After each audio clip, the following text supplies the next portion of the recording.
listening in their dorms. There we go, guys. Yeah. Dorm listeners. Yeah, we are live now. Hey, dorm people, if you have any questions, reach out to us. We don't know if you're listening, It's great to know that people are listening. Absolutely. Give them the number to reach out to. It's 1-888. Oh, there we go. 1-888. Always talking. Always talking. I don't know. Always talking. What's the number here? 1-888-DEEZ nuts. Hey, let's go. Okay, I'm just messing around, y'all. Okay, officially started again. Episode 143 or 144. We'll figure that one later. We got Ricardo, the comedian. 5150-5150 for those who don't know. Not 187 on Undercover Cop as we were talking about earlier. Yeah. Shout out to Paul, the identity crisis. That's what we were talking about earlier. Yeah, Paul. Yes, the one and only. The one and only. God is. He made us meet each other. That's life. That's how it goes. You get a connection, and Paul is the guy. Absolutely. And now we're here. Now we're here, guys. We are here in UTM CFR Radio Campus. Shout out to Co-op Radio 100.5 FM, Vancouver.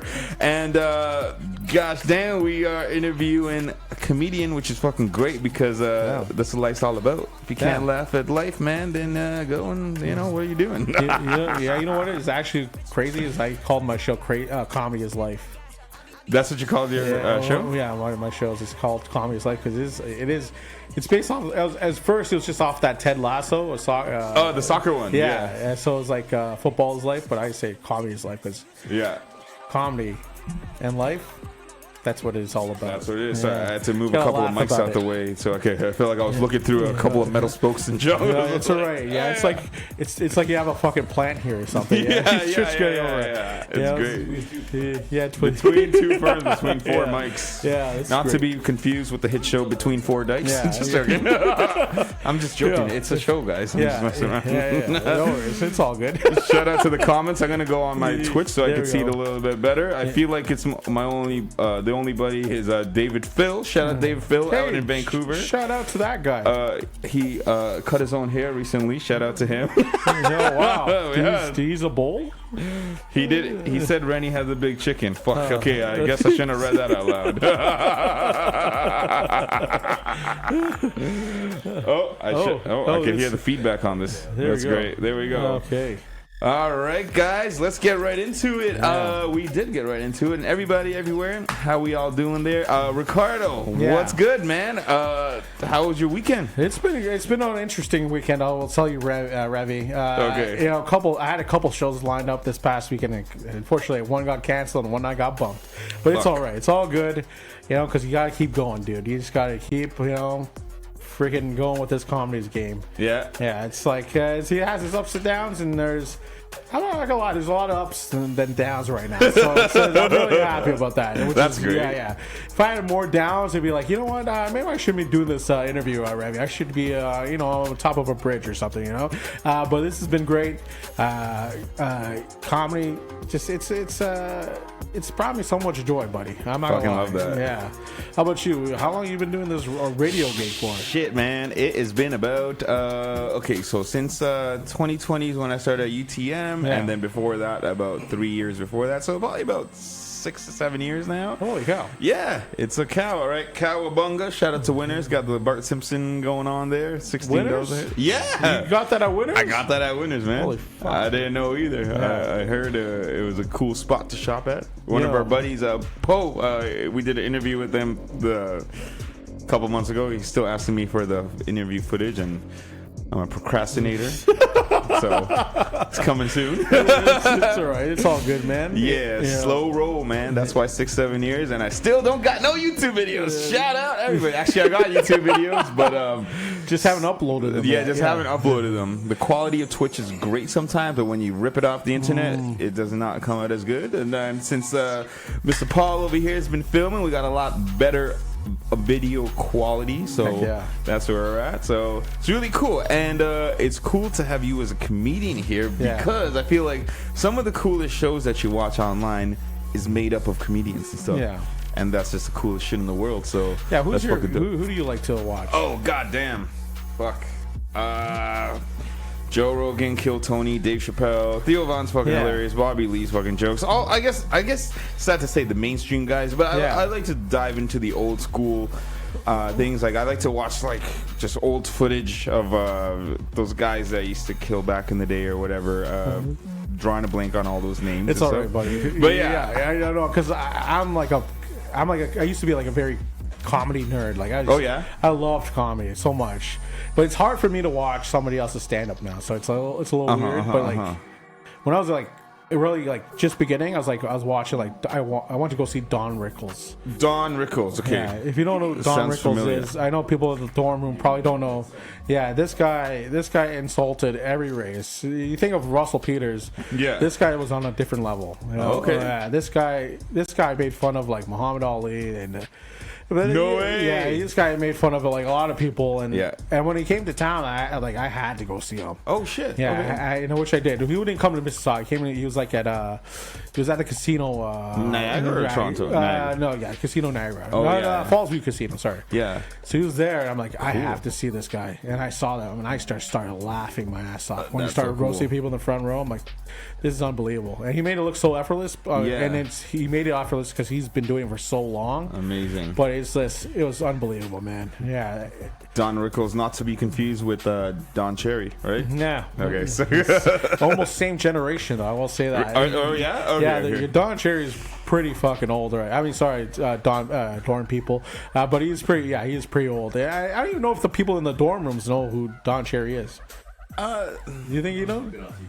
Yeah, he's been off for a good while. Yeah, but everybody knows, like, their parents probably watched him or, like, their brothers because he always had the cool-ass suits on, right? Yeah. Cool-ass suits. Yeah. Hot takes about immigrants, and that's... That's all that you need in life to blossom. Yeah. Cool suits and hot takes on immigrants. Yeah, that's right. That's awesome. Yeah. So was Don Rickles in any... Did I say the name right? Don Rickles, man. Was he in any movies or shows or anything, or just more of a con? No, he was in Casino. Do you remember Casino? Okay, so who was he in Casino? He was like the one of the bosses, like pit bosses, not like the actual boss, but he was the pit boss. He was very old. He's bald, and he was in Dirty Work. Have you ever watched Dirty Work with Norm Macdonald? No. Paul has. I gotta add that to the movie list. Yeah, it's a great movie. Yeah, it's starring another great Canadian comic, Norm Macdonald. Yeah, Norm Macdonald, absolutely. He's actually one of the only comics I've seen live who had audience members walk out, and I couldn't believe it. Norm Macdonald? Yeah, really? He was also at Fallsview, and I was like, I couldn't believe these people like didn't appreciate what he was doing. Yeah, it was so great. I'm sorry, Dirty Work was the name of the movie? Yeah, Dirty Work is with him and Artie Lang, and I got a list of movies that I add every so often. There we go. It started about 10 years ago, and every time somebody lists a movie, I just added it. Big Booty Latinas 38's on there. I see that. Yeah, I seen that the other day in bed. Oh wait, what? Just joking. yeah. Cool. Yeah, that's man. dope. Yeah, you gotta check it out, man. Then there's there's people I always wanted to see, but I didn't have the chance to. Who'd you want to see? I always wanted to see Mitch Hedberg. Cool, Mitch Hedberg. Mitch Hedberg, and then there's John Panette, who's also a big dude. And I was about to see him. He was gonna play here in April, the year he passed. Oh shit! And then unfortunately he did pass away, and I didn't get the chance to see him. And then there was Rodney Dangerfield is another guy I actually absolutely love. Definitely familiar with that name for sure. Yeah, and but those are the three big ones that I wish I actually saw live, and obviously Richard Pryor and George Carlin. But I watched I watched some footage of their old stuff and stuff. Those are classics in the game and stuff like that. Yeah, interesting. So, what got you into comedy in the first place? Was it movie or stand-up comedy, or it was stand-up comedy? It was stand-up comedy, really? Yeah, it was stand-up. I do love comedy movies. You know, how can you not love Jim Carrey? Right? Exactly. He was a beast in the '90s, right, and early 2000s. Yeah. You know, you had Dumb and Dumber, which was an absolute classic for me, and obviously Ace Ventura, Pet Detective, and you saw him in Living Color. You're like, holy cow, this guy's amazing, right? And then, but in stand up, it was a Latino named Pablo Francisco. He's actually Chilean. He's a Chilean descent as well. Damn, I'm Chilean descent. So cool. But him, he's like he's unbelievable. It's Yeah. like he looks like, well, he is on cocaine. He looks like he's on cocaine a lot. Yeah. Which he probably was while he's doing his stuff. But he was an absolute monster, man. That's sick. And then, but seeing him and Mitch Hedberg, I was like, I want to try this out, man. This has got to be like a bucket list thing for me. And then and then I'm like, why am I going to wait later in life when I can just do it now? And then I just did it, and I was like, holy cow. So did you just see it on TV or something, like stand-up comics and stuff like that? Yeah, you would see it on TV, right? Yeah. Like Comedy Central or something? Yeah, or like Comedy Central. You usually see it on? Yeah, it would be like a Comedy Network. The Canadian version, or CBC. They would have Just for Laughs. Oh, there's stand-up comedies on Just for... Oh, yeah, obviously there's. That's for... Yeah, so it was actually one of the guys that I saw... and now I was supposed to be on the show last night, and Paul saw him. Damn. But Ron Jostle is like an absolute.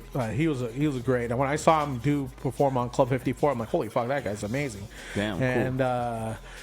But you'd see like these like other old timers like Mike McDonald, who's also there. You know, even not even those like stand up shows, but you also see like Tom Green doing his public really? TV thing on Rogers, Ottawa. Yeah, but then they would show that here, and then they would have Buzz TV. I don't know if you remember Buzz TV. I don't think I've heard of Buzz TV. Yeah, Mr. Mo, and you know what? And on Buzz TV, they actually featured a lot of Toronto stand-up comics. Interesting. Yeah, so it was a very like that show wouldn't exist now. That would be, why is that too cancelable? Yeah, very uncancelable. Very cancelable. It was Mr. Mo had to.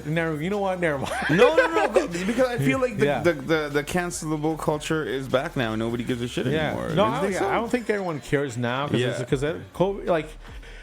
You know, COVID it brought like a something. You know, it brought like COVID. Yeah, like it, not just like sickness, but like it brought like mental. But it brought like a mental sickness too. Like people just don't give a fuck anymore. Yeah. You know, like some people like you know what. You know, we could go through another pandemic. I'm not going to be able to say what I want to say. Yeah. But it's like it's not for comedians. It's like it's not what you want to say. It's just like.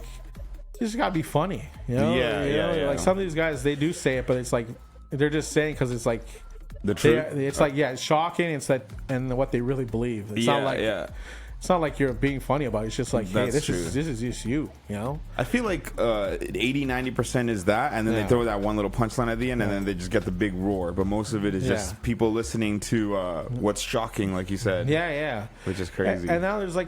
I'm not judging on the comedy scene, but there's a lot of people who do long stories. It just gets a couple laughs, and they're just focused on getting 3 of those long stories to be good, so they can say that's like half an hour or a good hour. So you think that's not good? Yeah, it's not good. Do you think shorter stories is better? Yes. There's no joke writing. It's just rants. Yeah. Well, that's what I love about like watching Kill Tony, like shows like that, because they'll, you know, you have your time, and then at the end, like you don't get laughs, they'll be like, okay, like what the fuck was that? They'll call you out on stage and then just be like, what? Why did you do that? And they'll give you pointers, like you shouldn't be that long about stuff and get to the point, kind of thing, and don't blabber, kind of thing. And you'll. There was a Canadian comic or a Toronto-based comic who was on there, and he bombed. There was a couple. Yeah. No, I know those people. Like I work with these people. Really? Yeah. No way. Yeah, that's crazy. Yeah, and this one guy bombed pretty badly. Like he, like. You know, like you talk shit about one of your friends who's done something stupid. Yeah. Like this, we still talk about shit about this guy for like even till now. For that show. Yeah, for that show. Because. There's some people who are like very delusional where they are in stand up. Yeah. Okay. So he thinks he did good. Yeah, he thinks he did great. No way. Yeah. Okay. Yeah. One of those. Eh? Yeah. Cool. Like you imagine like you're your friend, right? And he's like, oh, I'm a big player, right? I mac all these girls, right? Yeah. And then you see him, and he has no game at all. And he's like struggling. I'll talk. But then he's like, oh, you see that? She's into me. she's talking to me now. So like that's it. I'm gonna get her now. And you're like, no, you didn't get anything. I know. You just talked to her. That's it. She thinks you're an idiot. Yeah, I see the whole interaction. And delusional. I know exactly what you mean. And then as soon as you turned around, she started running away. So it's it's her job to talk to you and serve you that drink. Exactly. That's so fucking funny. Yeah. Yep, there's people like that. All right, that's crazy. Yeah, there's a lot of those delusional guys in stand-up. So there's a lot of people like that think that they're funny. But even though the crowd doesn't think they're funny, they still think that they're funny. Yeah, like they're like, the audience just doesn't get me. They're like, no, I think you just don't get you. Like you don't get that it's what you're saying is not funny. Like for me, I'm like I know I'm not great all the time, but like when I'm great, I'm like, I could have been better. I could have done better. I could have said that line better. But these guys are like, I fucking killed it. If they bomb, they're like, I fucking destroyed. Like, what are some sets that you think that you did like that you're like, oh, I kind of fucked that up, but then after next time you kind of tweaked it a little bit, and then you're like, it worked. It's usually like the next set. Oh, okay. Do you use the same story, but then you just tweak it a little bit? Yeah. So because you have to, right? You have to learn from it. Learn from your mistakes. You learn the proper wording, get that wording out. I did a show and there's I was doing a joke, and I'm like, why isn't this? I didn't get why this joke didn't work that well. And then this lady, she yelled out like, she's like, why were you scared? I'm like, oh fuck, that's right. I have to explain why I was scared to these designers. I didn't explain to them at all. Okay. You got and then they're like, when I set the premise. So like when I set it up a bit more, they're like, oh, we get it now. Like this is much better. And that's what you keep doing. You got to keep working on it. True. That's why I go to another Mississauga icon. I feel like Matt Zaddy, who's an absolute delight, man. He has an open mics in Mississauga. I go, I practice. He allows me to do. Where's that at? He does it like at Cucullins and. Coquille in Streetsville. Yeah, Streetsville. I've seen they do like open mic music. They do comedy there too. Yeah, because Matt's probably he's so cool. He's like he allows comedians to do their time. That's dope. Obviously, if you're gonna bomb, he doesn't want to see you there that much. But he allows me to bomb so many times. He's That's the best, fucking man. jokes. Yeah. What are the peeps out there saying? I'm trying to see. I see a little commenting going on. Let's see what this dumbass, my buddy, saying. Just joking, David. I love you, buddy. Wow. He said, "I'm dying laughing. Slow roll. They call him Tortuga, means turtle in Spanish." That's true. I am pretty slow. Wait, I don't know why. I don't get it. Was that directed at me or you? The hell? It could be either or, to be honest with you. No, I'm joking. He's slow because he came in late. Yeah, I'm slow because I'm just fucking. I can't run fast. But no, it's great. Yeah, man. That's cool. How about you, man? How did you get into this radio? Fuck, man. I just love fucking music, and I literally love to fuck music. Just joking. No, I just love music. So I used to always, I still kind of do sometimes, like write. I love rap, so I'd always write, and I'd always try to write over beats that I would find online, and then I would try to record them, and then they turn out not great. Not because of the lyrics, but I think it's just I don't know how to anything about the production side of digital shit, and it's like nobody really wants to help people out in certain industries. I feel like. So but at the same time, fortunately, like I have like the energy that I have. So like I'm very like social and stuff. So. There was this Italian Day thing going on when I was living in BC, and it was like it was kind of like they shut down a street, and all these vendors were there, and I saw a radio booth. I walked by it and I asked, "How do you get involved with something like this?" And then they said, "Just sign this paper right here, and we'll give you a call." And then couple months later, I pre-recorded a show in. They used to have in the libraries there. You could use studio equipment. Oh, and nice. then they have it in Mississauga now too. Yeah, it's really cool. Go to City Center. Ooh. And guys, if you want studio time for free, you can go to City Center at the library. They have 3 booths and a green screen room. Holy cow! Yeah, man, it's pretty fucking cool. I'm gonna start recording my porn there, Dude, they have a bed and shit. I'm just joking about that part. There's a couch there. Oh, that's great. Exactly. Don't worry about the stains. It's all good, baby. No, that's amazing. Yeah. Rap. Who were your influences? My influences, shit, man. All right, I will say it was Slim Shady. Slim Shady. Absolutely. But also, like, you know, I got into a lot of like the old '90s, like Big Al, Big Al, Pac, and Nas, Biggie, like all that stuff. But then also like a lot of like 50 Cent and stuff, and like Capone Noriega, like a lot of like New York rap. I like lyrical shit. Like that's just my shit. So I just love a lot of like lyrical shit. That's my foundation of it. But then I love different sorts of genres and stuff as well too. Like, you know, I love grunge. I love Nirvana kind of thing. And then I started getting into like EDM and deep house and stuff like that. I love that kind of music. So a little bit all over the place.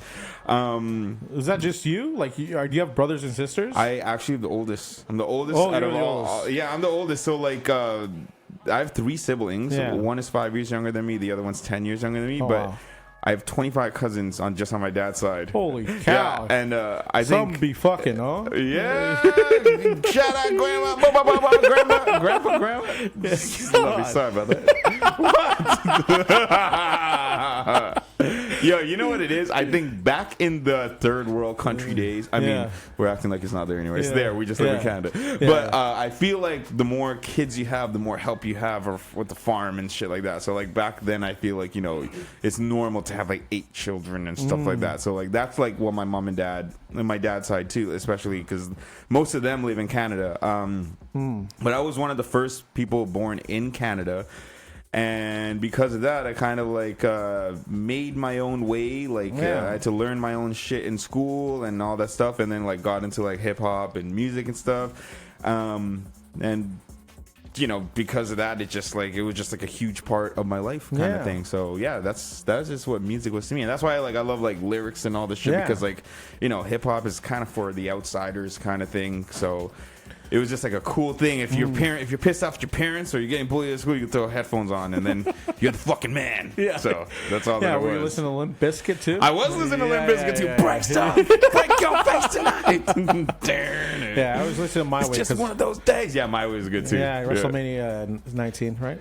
Yeah, the WrestleMania 17. Sorry, WrestleMania 17. That was the music. Oh shit! It was The Rock in Austin, and that was the biggest video. It's like one of the best video packages. Anyways, really? I'm a big you guys are really into WrestleMania and like WWE and stuff. So how'd you get into that? Because I know you and like Paul and like I guess a group of your friends are really into like UFC and like all of that stuff, right? Yeah, I got into UFC really early. It's actually because of wrestling. To be honest with you. Because there was Ken Shamrock. Paul knows.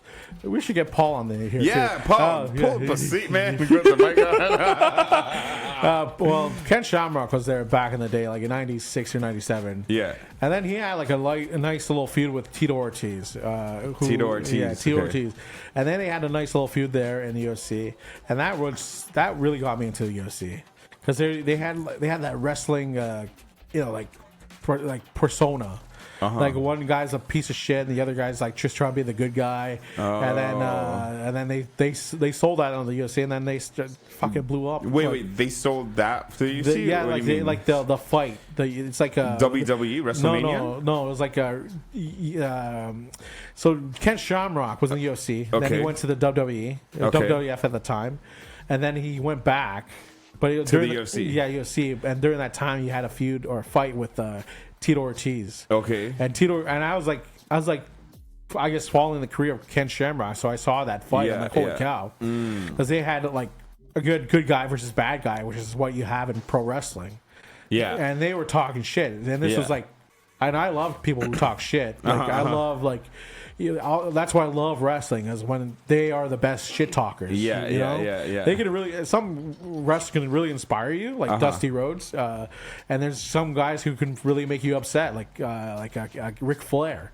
Okay. Ric Flair will tell you, I'm going to be fucking your wife in the next day, next couple of nights, and then I'm going to move and I'm going to go to another town and fuck somebody else's mom or whatever. Damn. And then you're like, holy fuck, this guy's a savage. But now, as an older adult, I'm like, holy cow, his promos were amazing. Like, this guy's his really... promos were... Yeah. Like, he's really trying to get some, hate on him, right? And which he did really well, because he would sell out, like, arenas in the South and everywhere in the States and stuff like that.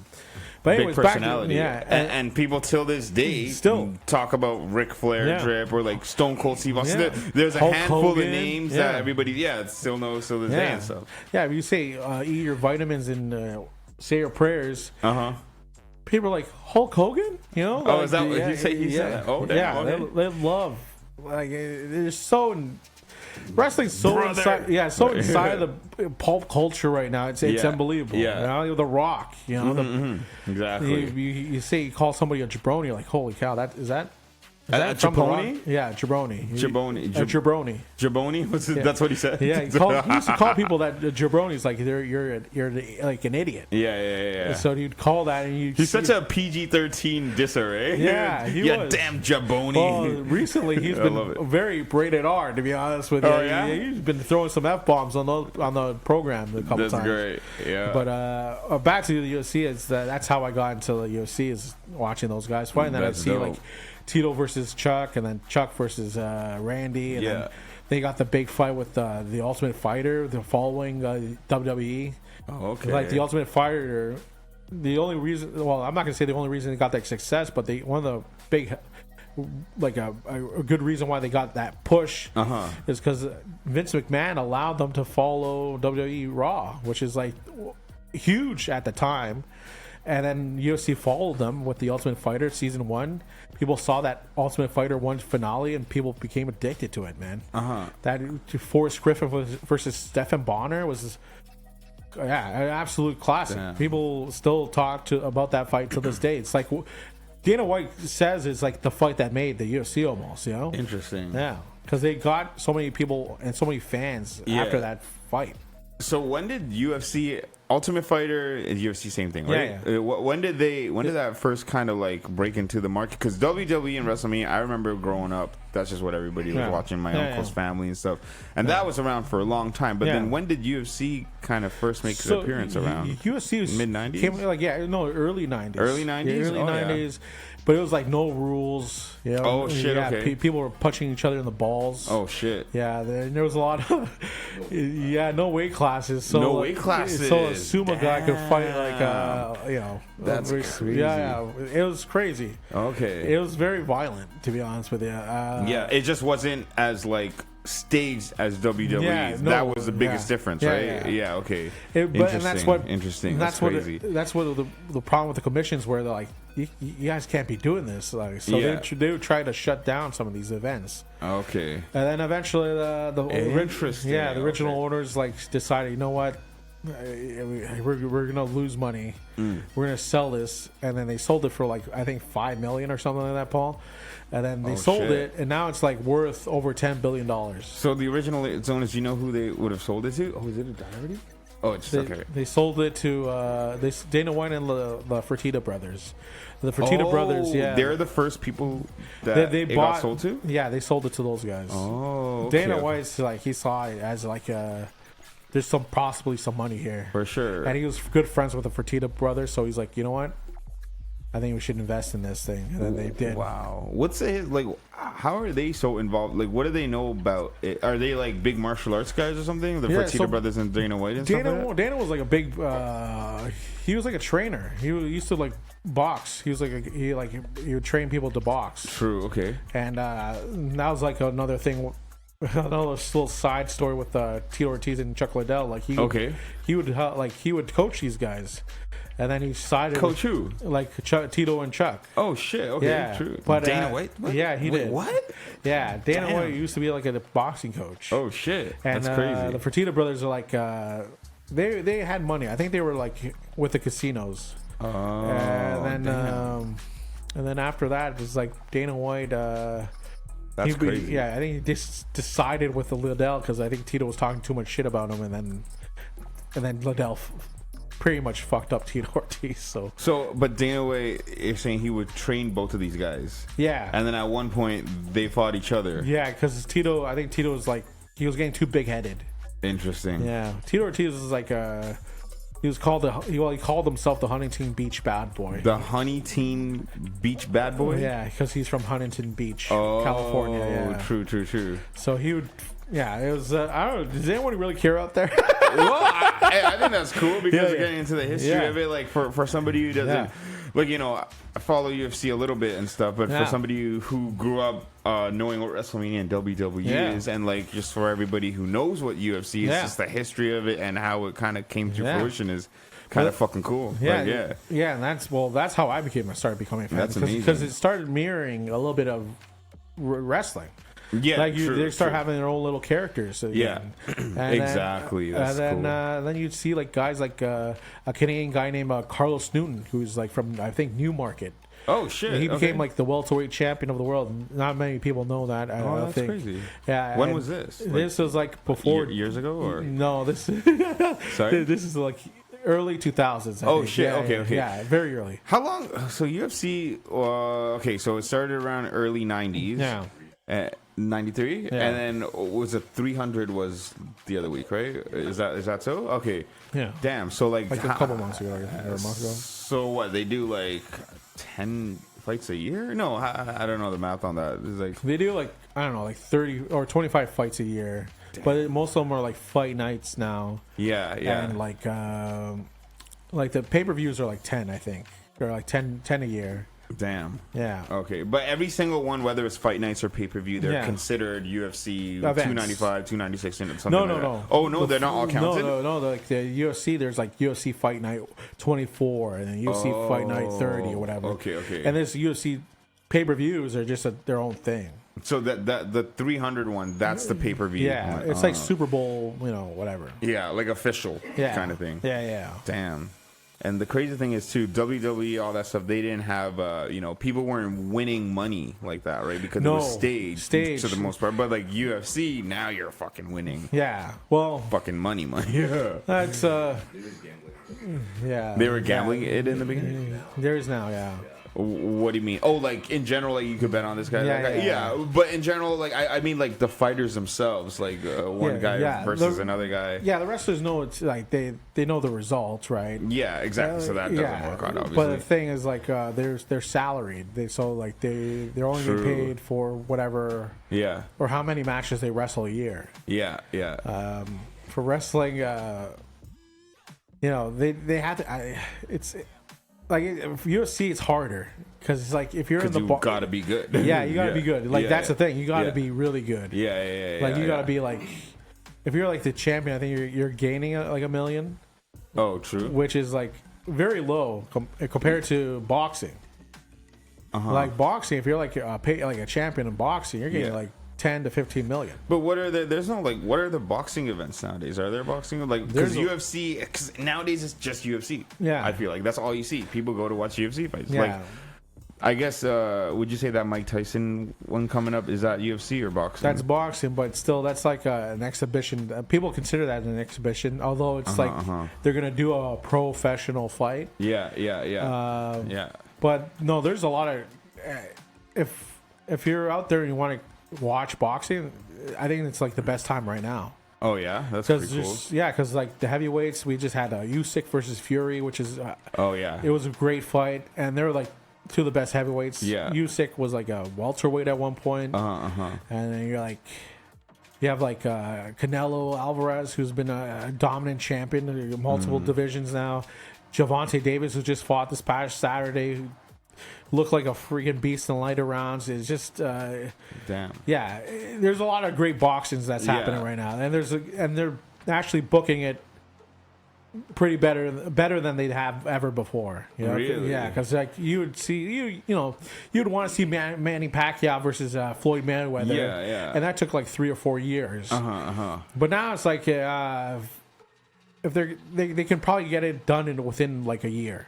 Like their dream fights. Yeah. Like people want to see Canelo Alvarez versus Benavidez, and that could possibly happen this year. Right, and other times it would have to happen in like 3 years' time. Interesting. Because I'm not gonna lie, this whole Saudi thing that's coming in as well, because they're trying to create their own boxing league. Oh, so what's that? So, and also a lot of these names you're talking about, I always thought those are like UFC guys mostly. No. So that's more those are a boxing thing. Yeah, those are like boxing. What's the superstars. name of that corporation or whatever? There's like so many promotions though for boxing. But so UFC's just UFC is like its own thing, but it's also like one of the biggest or the biggest in the world. Yeah. Right. And then so when it comes to boxing, there's like a bunch of UFC, MMA. But people just assume MMA is just UFC. Yeah. But there's other leagues, right? There's Bellator, well, not anymore, but Bellator and PFL, and they merge together, and then you have one championship, one FC. One FC, okay. Yeah, and that's like, people say that's amazing still, because that reminds the people of Pride FC days, which is like Pride FC was a Japanese promotion in the early 2000s as well, which was competing against the UFC. No way. Yeah. Really? And then there were two leagues competing against each other? Yeah. Oh, and that's then they even cool, had an event one time where they had some of their fighters fight the other fighters. Yeah. And then I think Dana White just thought, you know what, I don't think this is going to work out for me. So, wait, why Dana White? He was involved with that? How? Yeah. That's not a UFC thing? No. Or he was into that? No, so they cross-promoted. Oh, true. And it was like, I think it was the only time he ever cross-promoted a fight. True. So I think Chuck Liddell fought somebody, I can't remember, but he won. And but Pride FC was so great. It had like, the styles were amazing. People think, some fighters out there say it was scripted as well, which is true because you had a professional wrestler in there fighting a monster in Crow Cop, and then interesting. Yeah, but it was amazing. Like if you watch it, like the production was like, it's out of this world. Cinematic. Yeah, cinematic. Yeah, like. I wish I could play a video of like just the lady announcing the fighters. She was phenomenal. She was an amazing announcer. You'd get hyped up. You're like, holy cow! I want to fight somebody. That's crazy. Like when they were introducing so what they do is like they introduce all the fighters at the beginning of the show. Yeah, and they all come up like they're freaking superstars. They're like it's more like some Mortal Kombat. Basically, they're all coming out there introducing each other, and then they come out and fight, and then the crowd just goes crazy. And what is this called? Pride FC. Pride FC, and that's a Japanese thing. It was. They Damn. got bought up by the UFC because they got into a little bankruptcy issue, I think. That's crazy. Yeah. So I wonder what happens when something like UFC buys them. Does that mean they get all their fighters and managers and rings and stuff like that? Basically, I think you get like you get all their accusations. Is that the word I'm looking for? Accusations. Accusations. I don't know why I said that. But yeah, you get all that. So they bought some of the contracts. So they got like Crow Cop to fight in the UFC, and then they had the whole promotion, and they put that in the video game, and people were loving that. The video game? What video game is this? UFC.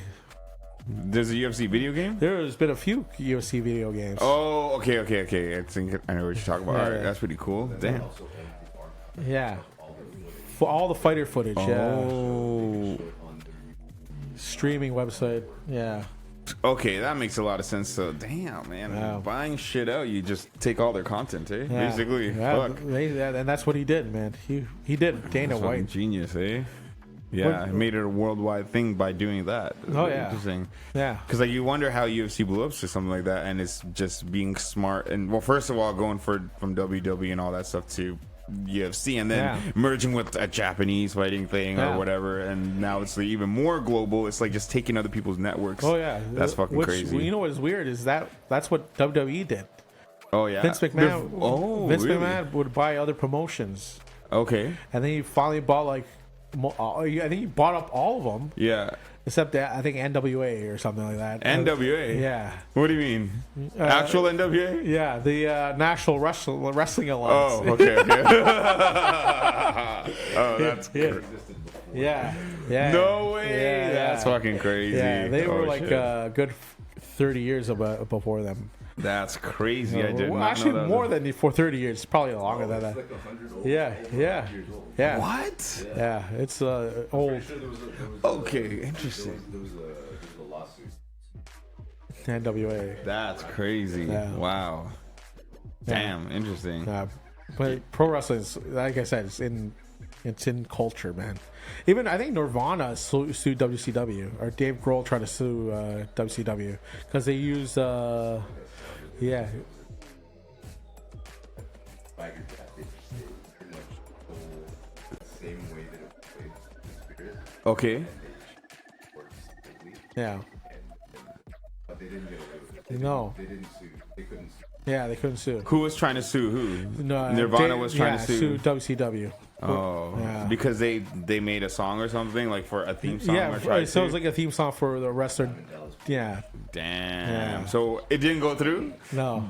But if you listen to the song, you're Yeah. like, this is very similar. Yeah. Actually, it's like almost identical. I feel like, but I'm not a musical expert like Paul here, so yeah, Fuck Yeah. yeah, that's fucking cool. Changed enough that the yeah. Really? Eh? They changed it just enough. Interesting. Yeah. That's crazy, man. Swagger jacking, as you guys say. Yeah. Goddamn, that's pretty cool. Shit, man. I can't believe. I wonder, like, so you said, like, NWA, National Wrestling Association, or whatever, Yeah. been around for like hundreds of years. I'm just talking about hundreds, Yeah. but like, it has to be like 100 years. but that's so cool to think because, like, you know, I think of, like, you know, those old, like, 50s videos. You see, like, the guys with, like, the foam helmets on, probably Yeah. like high school wrestling or something Yeah, like that. yeah. And then you think, like, okay, then when the hell did wrestling start? Because before that, there was probably, like, you know, Muay Thai and all these, like, Yeah. hand-to-hand combat stuff, all that stuff. Wrestling started in the circus. Oh, yeah? Pro wrestling started in the circus. Oh, shit. Yeah. But like wrestling obviously started in the Greek era with the Olympics and stuff like that. But like pro wrestling started in the circus. And Yeah, then, yeah. And then eventually grew into playing in like arenas. Yeah. And even like I think his name is Gorgeous George. Gorgeous George? Yeah, he actually influenced Muhammad Ali. Oh, shit. Yeah, Cool. He even like if you look it up, Muhammad Ali talks about it. He's like, yeah, I watched this guy and I wanted to be him or something. Yeah, like yeah. that. That's why you got that style, Yeah, that yeah. swag. Yeah. Yeah. Cool. Yeah. Man, that's fucking dope, dude. Holy shit. I didn't realize that, like, wrestling went so. I mean, I guess everything is tied in with everything because, like, when Yeah. you think of UFC right now, MMA, it's just the more real gritty stuff. And then before that, TV didn't really even know that or want that. They just had the, you know, the PG-13 stuff with the stage stuff, and people just wanted to watch big personalities and big characters and stuff like that, which eventually evolved. Yeah, which I loved, right? Yeah, that's dope. Yeah, like for me, I was like watching Macho Man Randy Savage. Oh, I'm yeah, like, yeah. I'm like, this guy's a lunatic, but Yeah. he's like a cool lunatic, you Yeah, know? Like yeah. this guy is like amazing. Yeah, cool lunatic. There we go. Akuna Tick, Akuna Matata. Yeah, and Hulk Hogan. Yeah. I was like 4 years old and I saw him and I'm like, I just ripped my shirt off and my mom's Yeah, like, yeah. why did you rip your shirt off? I'm like, I saw it on TV. That's fucking cool. Yeah, like. Yeah. That's fucking dope. Stupid, but that's what I did. I'm like, this guy is a comic book, basically a real life comic book. Yeah, hero, literally, you yeah. know? That's like, dope. You're a real life cartoon. Yeah, imagine how many kids got inspired by WWE wrestling. Like everybody, even like me and all my cousins and friends, like we'd watch it here and there, just want to fuck each other up. Just like, hey, let's go. And Yeah, like, yeah. you know, just Jump off the couch and Yeah. give an elbow drop, Yep, like yep. Macho Man. jump off the coffee table, break Yeah. it a little bit, Yeah. fuck it. Get in Someone trouble. cries and you're like, oh, yeah, we're just playing around. Just playing around. Just playing around. That's all. Sorry. Damn, that's so cool. so much hip hop, so much stand-up, Yeah. so much like cinema. Yeah. It's part of the fabric. Yeah, because of like the big personalities and characteristics kind of thing. Yeah, the storytelling. Yeah. That's crazy. Just to think like, yeah, they all have their different, swag and their personalities and characteristics have just evolved to all of that stuff, which is crazy. Remember Hulk Hogan used to have a show on something. It was like Meet the Hogans or something like that. Yeah. Hogan knows best, yeah. Was that what it is? Yeah. Hogan knows best? Oh, that's fucking jokes. Yeah. Yeah. Meet the Osmonds. I think I remember that one. There was Meet the Barkers. I remember watching that one. It was Travis Barker and all and stuff.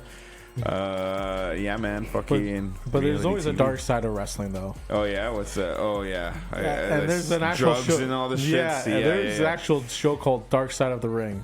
I actually think it's on Netflix, right? Yeah, it's on. I think it's on Netflix. Yeah, you should check it out. Yeah. Like any person out there is listening right now, they're like, I'm not sure about this wrestling, but you watch this show. Yeah, it's like a documentary of like different people, basically. Yeah, each episode. Their life and like the tragic things behind the scenes. You're like, holy cow! Because a lot of them drink and a lot of them drink, party and shit, right? Like and then they talk about the story of when one wrestler got off of murder because Vince McMahon got him off of a murder investigation. Damn. Who got him? Vince McMahon? Yeah, Vince McMahon. Now he's in trouble himself. Oh shit! If you're out there as well, check out his story. Okay, Vince McMahon. You talk about Me Too. This guy got Me Too pretty hard, to be honest with you. Damn, that's crazy. But like you see these stories. Like, holy cow, these guys have a rough life. Like, even like because sometimes it mirrors comedy a little bit too, because like you're on the road, you're on by yourself. Yeah. Sometimes you'll meet up with a guy you recognize, right? And you're like, okay, I'm going to be working with him. So you're like, oh, we're going to make this show great, and it usually happens. But then sometimes you'll probably have a rough night, and you'll and that hasn't happened to me, but maybe you have to fight somebody. You might have to like tell a guy, hey, I'm not hitting on your girl, I promise you. It's part of the show or whatever. Yeah. Right? Or just like, I was just talking to her, just asking her what she did for a living. That's it. I didn't mean to interrupt or anything like that. Yeah. So that and it's like a lonely life, man. Yeah. That's crazy. Being on the road. Yeah, being on the road, doing stand up or doing pro wrestling or anything really. Absolutely. Did you ever go on the road with like stand up and stuff like that? Yeah. I went to like for my it's a great mental break. Oh yeah? Well, being on the road? Yeah. I'm just gonna put the span on. Yeah, no worries. Yeah, I get it. Yeah, it's a great mental break. You know what? I'm sweating too, to be honest with you. It's all right. It's a good mental break because it's like a mini vacation, man. It's a mini vacation where you're actually getting paid to go on vacation. Yeah. You're making people laugh, which is great.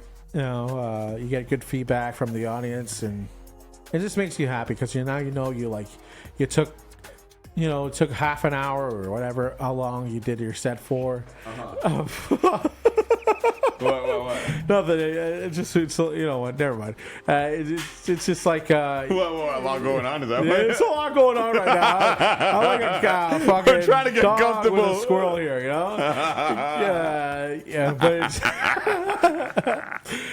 but it is like a mini vacation, like stand up, because like I was just about to say, it's like you're taking 10 minutes, 15 minutes, or 30 minutes of that person's mind off of whatever they're thinking. So it's like it's great for that. And then I traveled to like Montreal and North Bay and Buffalo, all the way London to England. I went to this show out there. Yeah. So it's like it's pretty cool. Yeah. Really, London. Yeah. So what was like the first shows that you did on the road? How did you get involved with that? How did you book it, or did you just have a friend involved with it already, kind of thing? What's weird is like you have to audition almost every single time you go outside of the city. So like I'd go to I'd do like an open mic in London, Ontario. True. And then but if I did well, and the people who were there who saw me, who are I guess important enough, who book shows out there, they see me like, oh, I gotta have this guy back. I gotta see him. True. I gotta have him perform in front of an actual paid audience. That's dope. And that's what you have to do, man. You just gotta keep showcasing yourself to like everyone. That's amazing. Yeah. Do you remember the first time you went on a lot of comedians and they started? I guess you kind of volunteer and do it for free just as open mics, right? Yeah. Do you remember the first show that you booked a gig for, where you got paid and stuff like that, or went on the road for? Like with the first show that you went on the road for? I think the first real one is probably, I want to say the one I did at Showtime Comedy at St. Catherine's. Oh shit! Cool. Yeah, it's like one of my favorite clubs. Oh yeah. Yeah, it's like because the show could be either really bad for me or really good, which I love because I don't like to be in a comfortable room. Oh. And like I like to be on, like I want to know that I have to work. Yeah. Like if I don't want to, like if I feel like it's too easy, I'm like, I don't know. Really? Eh? Was it just the audience that was just really?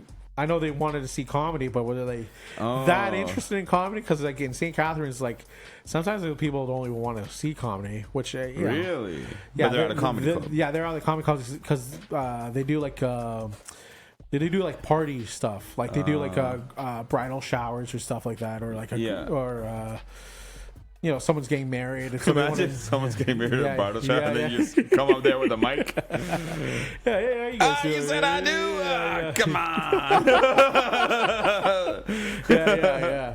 But yeah, it's like, but that was like one of my first places that I did it, and then and then I went to Thunder Bay, which is like completely different. Interesting.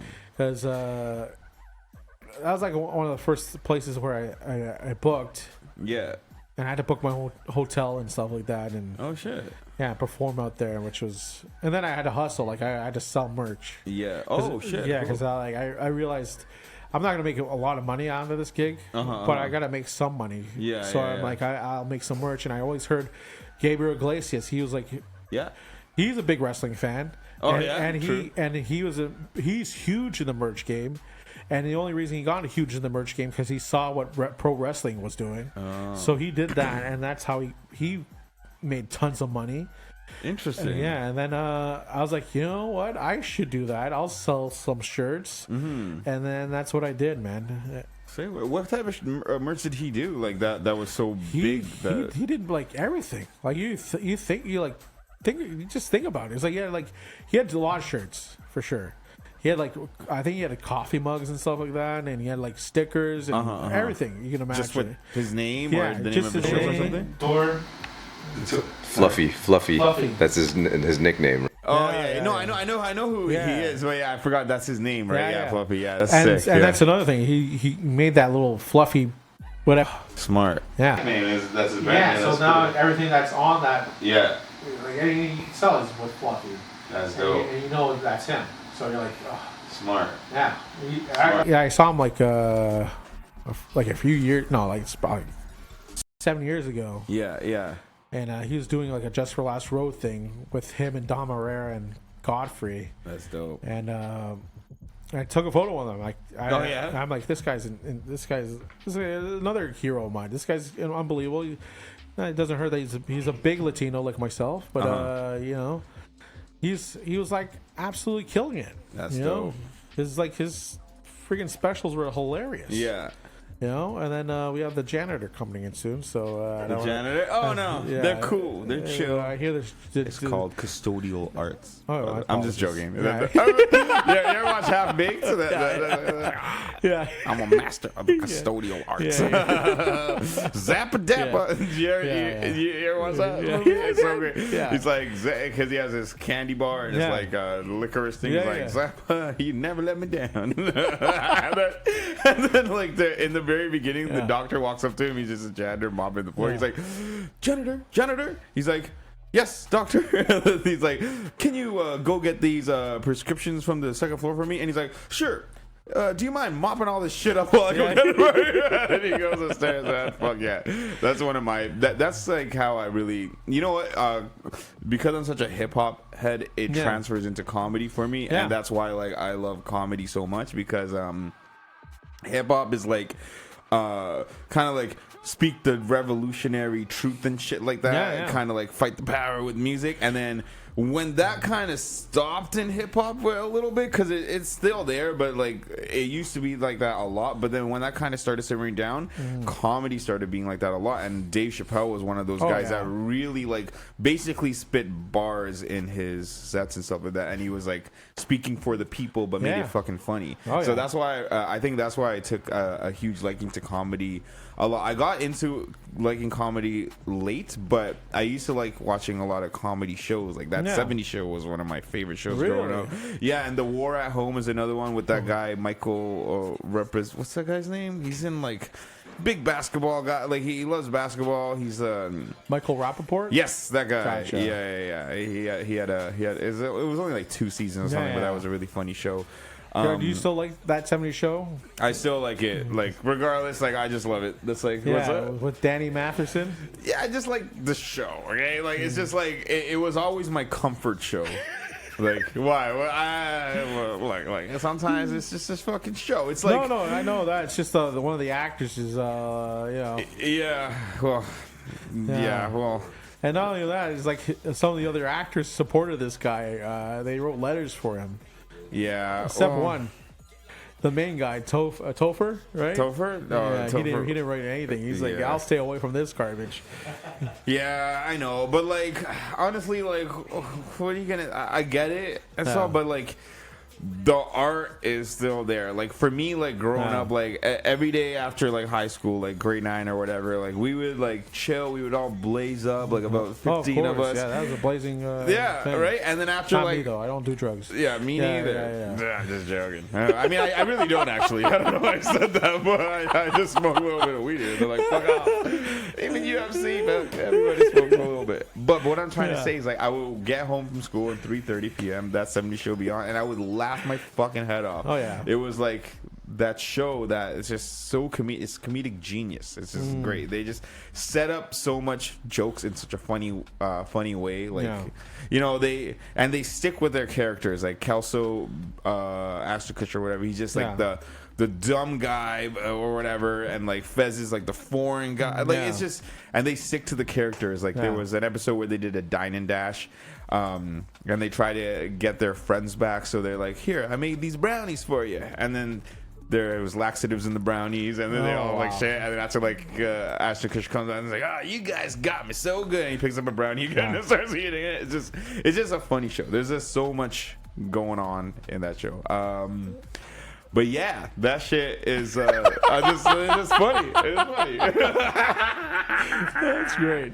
No, I love it, man. It's fucking jokes. As long as you love it, dude, that's great. I just like the show. Like that's what it is. Like you know, I was listening to like this Joe Rogan, I think Tim Dillon or something podcast, and they were talking about like the Epstein Island things and Harvey Weinstein or some shit like that, and how like how all that shit back in the day with Hollywood, like they would be like actors were promised a role if they were to do certain something for them, and like unfortunately that's how Hollywood is. Sorry? Still happens to this day. Yeah, exactly. And like they're saying like how like Tarantino was like, yeah man, like that's kind of fucked up because in his office not Tarantino, but like he would talk about other directors and how they would have like bedrooms in their offices and how fucked up it is. But like you know, like somebody like Tarantino's films, Pulp Fiction, all the greatest movies, like you know, like they're just undeniably great. So like I just feel like nothing happened with Tarantino or anything like that, but I'm just saying. I think you're about to insinuate he did do something. No, I'm not insinuating anything like that. No.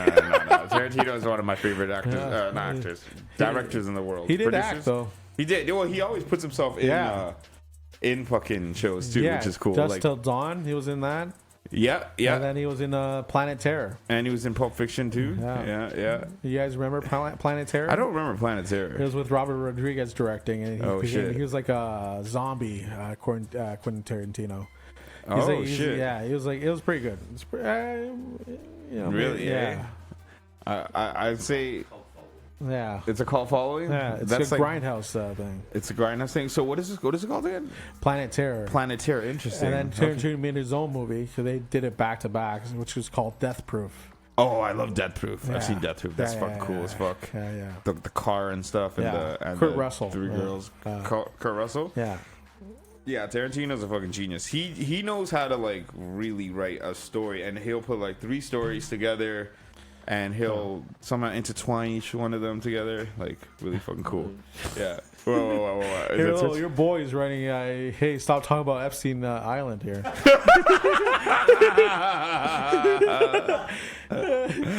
He said we went together. What are you talking about? Oh, idiot. Yeah. This guy should be a comedian, I swear. Yeah, he actually has some funny ass fucking stories. Yeah. Sneaking into fucking concerts.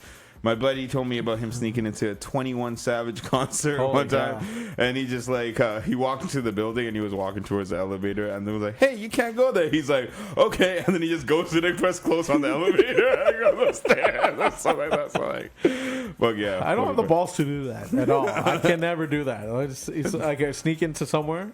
Yeah, obviously I can't do it physically, but even mentally I can't do it. Yeah, I can't break the rules for some odd reason.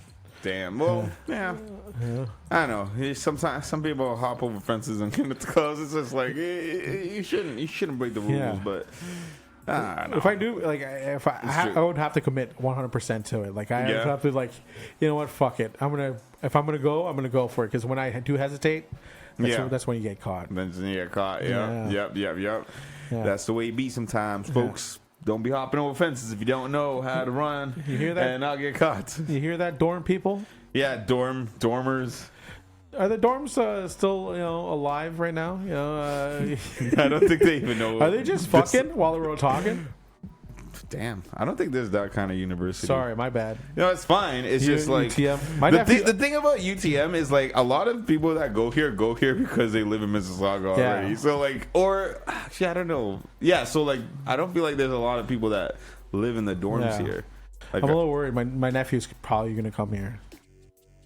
He's graduating graduating high school. Yeah. And he got accepted to a lot of universities, but I'm not sure if he's getting accepted here. So hopefully, maybe he could co-host. He could come on the show next time. Yeah, this guy's a shit uncle. This guy, I'm getting a university, and he brings me down this road. No, that's fucking cool. Fucking fucking UTM. College Campus Radio. Let me say something though. Like you said, you're big into the genres. What genre don't you like in music? I don't think there's any that I don't like, because I feel like I would find an album or an artist or a song within that genre that I'd be like, oh, this is kind of fucking cool. I explore world fucking music.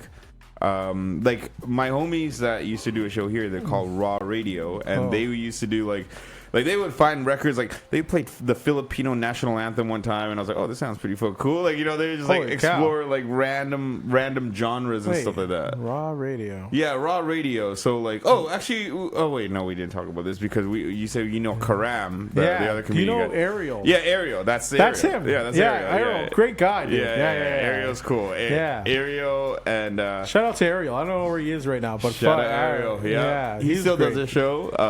He does it on 89.5 CIUT. Yeah, that's not promote the other station though, huh? Yeah. Are they? They are actually a sister show. Okay, never mind. Let's shout out those guys. I think they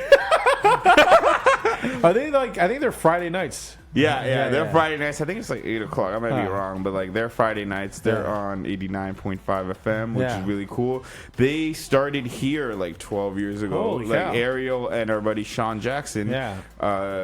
And shout out Sean Jackson has his band, the 5 and 10s, with Ray Vidal, it's Nicky such a Boy, small and world. Antoine. Yeah, it is a small world, man. I met Ariel. I met Ariel working at Amazon. That's it. Don't be sad about that. Amazon. Hey man, I got this ice cap from Amazon. I'm joking. They own Tim Hortons now. That's amazing. Exactly. No, they might as well. You could sell merch on Amazon and all that stuff. I didn't realize you could How are you on sell merch? I was trying to see if I had the shirt on. Cowabunga, dude. Cowabunga. I am looking for connections. I'm trying to find good merch providers, so I could I was looking at blank t-shirt companies, and and then I was gonna buy them and then get them printed. Whereas I could just go and get somebody to You know what? print it with the shirt. Guess but, what? It's your lucky day. Oh shit! What do you do? I do merch. There you go. Yeah, for comedians. So it takes a while though. It does take a long time. Just like my video editing Yeah, skills. it Sorry, does, we're on yeah, the same yeah. page. Yeah, but I do it, man. Dope, cool. That's the one thing I got into COVID for. Okay. Yeah, it's like I had to learn something, right? Yeah, I was yeah. not gonna learn. I wanted to learn Japanese. That didn't work out for me. Wait, really? So yeah, I want to learn German as well. That didn't work out. And Can you say one thing in Japanese or German? nothing. No, I can't do anything. How could you not even know I what to say? It's like French You for me. tried. You Yeah, you I tried. failed I'm before like, you even learned how to say I watched some bonjour. yeah, I watched some German porn and it didn't work out for me. I And- say, yeah, and then I get kind of annoyed at Yeah, other language porn because I'm like, I want to hear the storyline. yeah. Just It looks so joking. interesting. Yeah, no. No, but I got into t-shirt making because I wanted to sell merch. Like I Yeah. was telling you, I went to Thunder Bay. Yeah. And I realized it's expensive to get Yeah. one shirt made. It's like $25 Yeah. some places. So how do luckily you it's $25, and then other places like then? 40. Yeah, if you ask them for the shirt and the print, right? Yeah. So like what? How did you? So what do you do when you're making merch? So do you get the shirts and the machine and you do it all? No, this is what I do. It's almost like a new technology. It's like 2 or 3 years old now. Okay. It really blew up during COVID. Yeah. It's really blowing up now, really, to be honest with you. Like there's printers now building machines just for this type of technology. It's called direct to film transfers. Direct to film transfers. Yeah. Okay. DTF. DTF? It is. That's what it Damn, is I heard called. that yeah. acronym somewhere Yeah, before. yeah. Oh shit, DTF. I'm just joking. Should I go? Y'all do it. Dude. No, What? It's Yeah, funny. no, Okay, joke, sorry. I know. All right, I'll start that segment again. Okay. Can So- we edit this out? So leave it how, back in. how do you get into making merch? What's the process? So direct to film is you have a printer that prints white ink. Oh, fuck, I really fucked up that thing by saying DTF too. I'm sorry. It's all good, dude. Okay. So, joking with you. But I want people to learn how to Yeah. make merch and now Yeah, this no. Yeah, so what I do is I order from a company, and they do is they print your image onto a film. That film Okay. gets cooked. It has like a weird texture to it. Yeah. But the film is still a film, and then you get a heat press, and then you press your film onto the shirt, and then it becomes a. That's it? That's it, and that's your shirt. So it's digital to film. Yeah. You order it from the company. They Yeah. send it to you, and it's almost like a poster like looking thing. yeah, it's almost like a poster like it's like a Like a vinyl kind of looking sticker. like the projector things. Sure, I know when- projectors. Yeah, when they have like the black on the sheet, Yeah. and then you put it on the sheet, and the sheet lights up the words on the bill. Yeah, thing. I have a So projector. it's- yeah, I'm just saying. But it's like so. You just imagine that sheet. Yeah. It's just color, Okay. and there's glue on the color. Right? Okay. And then all you have to do is just put your shirt, your image onto the shirt. Okay. You press your shirt, and now you have a new What T-shirt. are you pressing your shirt with? Like you have like heat press. a heat press? Yeah. Oh, okay. Yeah, and then there's companies that have different they have different settings. Mm-hmm. So like if you're using one company, they may have you have to heat your heat press up to I see. 300 and something degree. Interesting. Whatever. I'm wearing a DTF shirt. Oh fuck yeah! Let's check it on out. So you made this one? I made this one. Dope. Interesting. Made one of the- Yeah, let's take a look. We can put it on that, and we can put it on this is one too. called Cochino mode. Cochino mode, ladies and Dirty gentlemen. mode in Spanish. It's a little dirty because I washed my Not fitting. dirty. Yeah. That's a sick text and all that Yeah. too. Cochino mode. Yeah. This is gonna be my merch soon too, so I gotta work on it. That's dope. But yeah, it's it feels. Here, we'll put it closer to the camera. Let me put on the other default as well too. It feels like a screen printed. Oh, okay, wait. All right, Cochino mode. Look at that, folks. Cochino mode. See it? All right. This way. There you go. Oh, damn. There we go. Cochino mode merch. There you go. Look at that. That's one cool. That is also. Oh, the hat too. That is also. Well, what does the hat say? Muy caliente comedy, dude. Muy caliente. That's my brand also too. Oh, shit. That's cool. Yeah. That's dope. That's dope. I get a lot of inspiration from pro wrestling, but this one was inspiration from like me talking to another female comic. Oh yeah, which one? The shirt or the hat? The shirt. Okay, I was talking to a female comic. We're doing an all Spanish show. Okay. And then we're like, because it's just a little weird because like my Spanish is good, but it's not perfect, right? It's not like I wasn't like born in Chile or whatever. I wasn't born in a national like a nation that just speaks Spanish. I was just born here in Mississauga. Yeah. So the only Spanish I would speak was with my parents. I'd just be asking them like, "Hey, what's for dinner or whatever? Yeah. What time should I go to bed or whatever?" You asked your parents what time you should go to bed. No, some stupid stuff like that. Can I have more milk or whatever? But anyways, I was just talking to this female comic here. Her name is Yaz. Shout out Yaz. Shout out Yaz. She's great. And we just started riffing, and we just started saying like, "Oh, you're gonna go full cochino mode." I'm like, "Holy fuck, that's what amazing." does cochino mean? So cochino means dirty. Oh, okay. So like you're going in Spanish. Okay, so you're okay, you're going dirty. You're going in the dirty mode. Which I'm thinking, I'm like, this is pretty cool. I mean, I'll make a shirt, and I just tested this one out, and I thought, you know what, this could be something. You ever thought about calling your shows cochino mode, and then you? I do think about doing that now. I do think about it because after that conversation, I'm like, you know what? Maybe you can do cochino mode. That's dope. That's cool. Yeah, but I think the Comedy's Life brand is like I do like that's it. cool. Yeah, no, that's dope. Because you do gotta realize life is a comedy, Absolutely. Yep.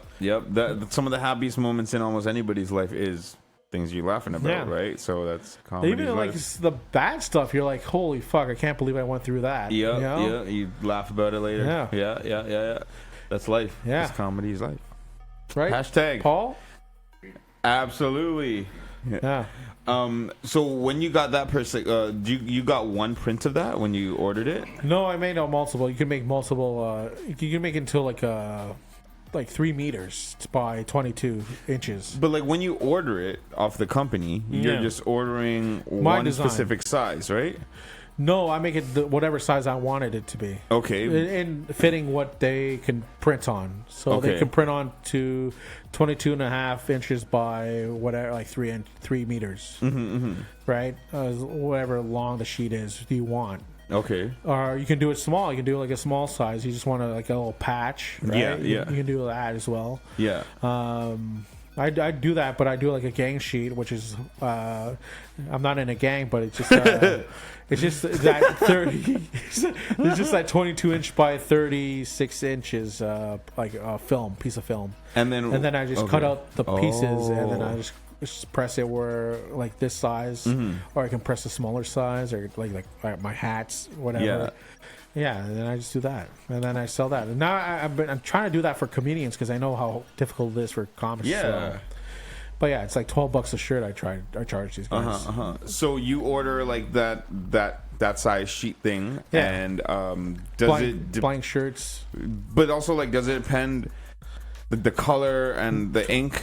Because when you're ordering this, like, you're paying for the ink and all this stuff too, right? Yeah, no, you're paying for the sheet. That's it. But how does the color go on the shirt then? That's what the printers are thinking. They already have a price. So like for this, so I printed mine in Malaysia. It was 10, 12, or 10, 11 bucks American for like 22 by a meter. Okay. So it's like, Yeah. So I'm like, that's a good deal, because if you buy in local or like in the States, it's like almost triple that. Exactly. Yeah. So yeah, you just trying to find the vendor that's that can suit your needs. Yeah.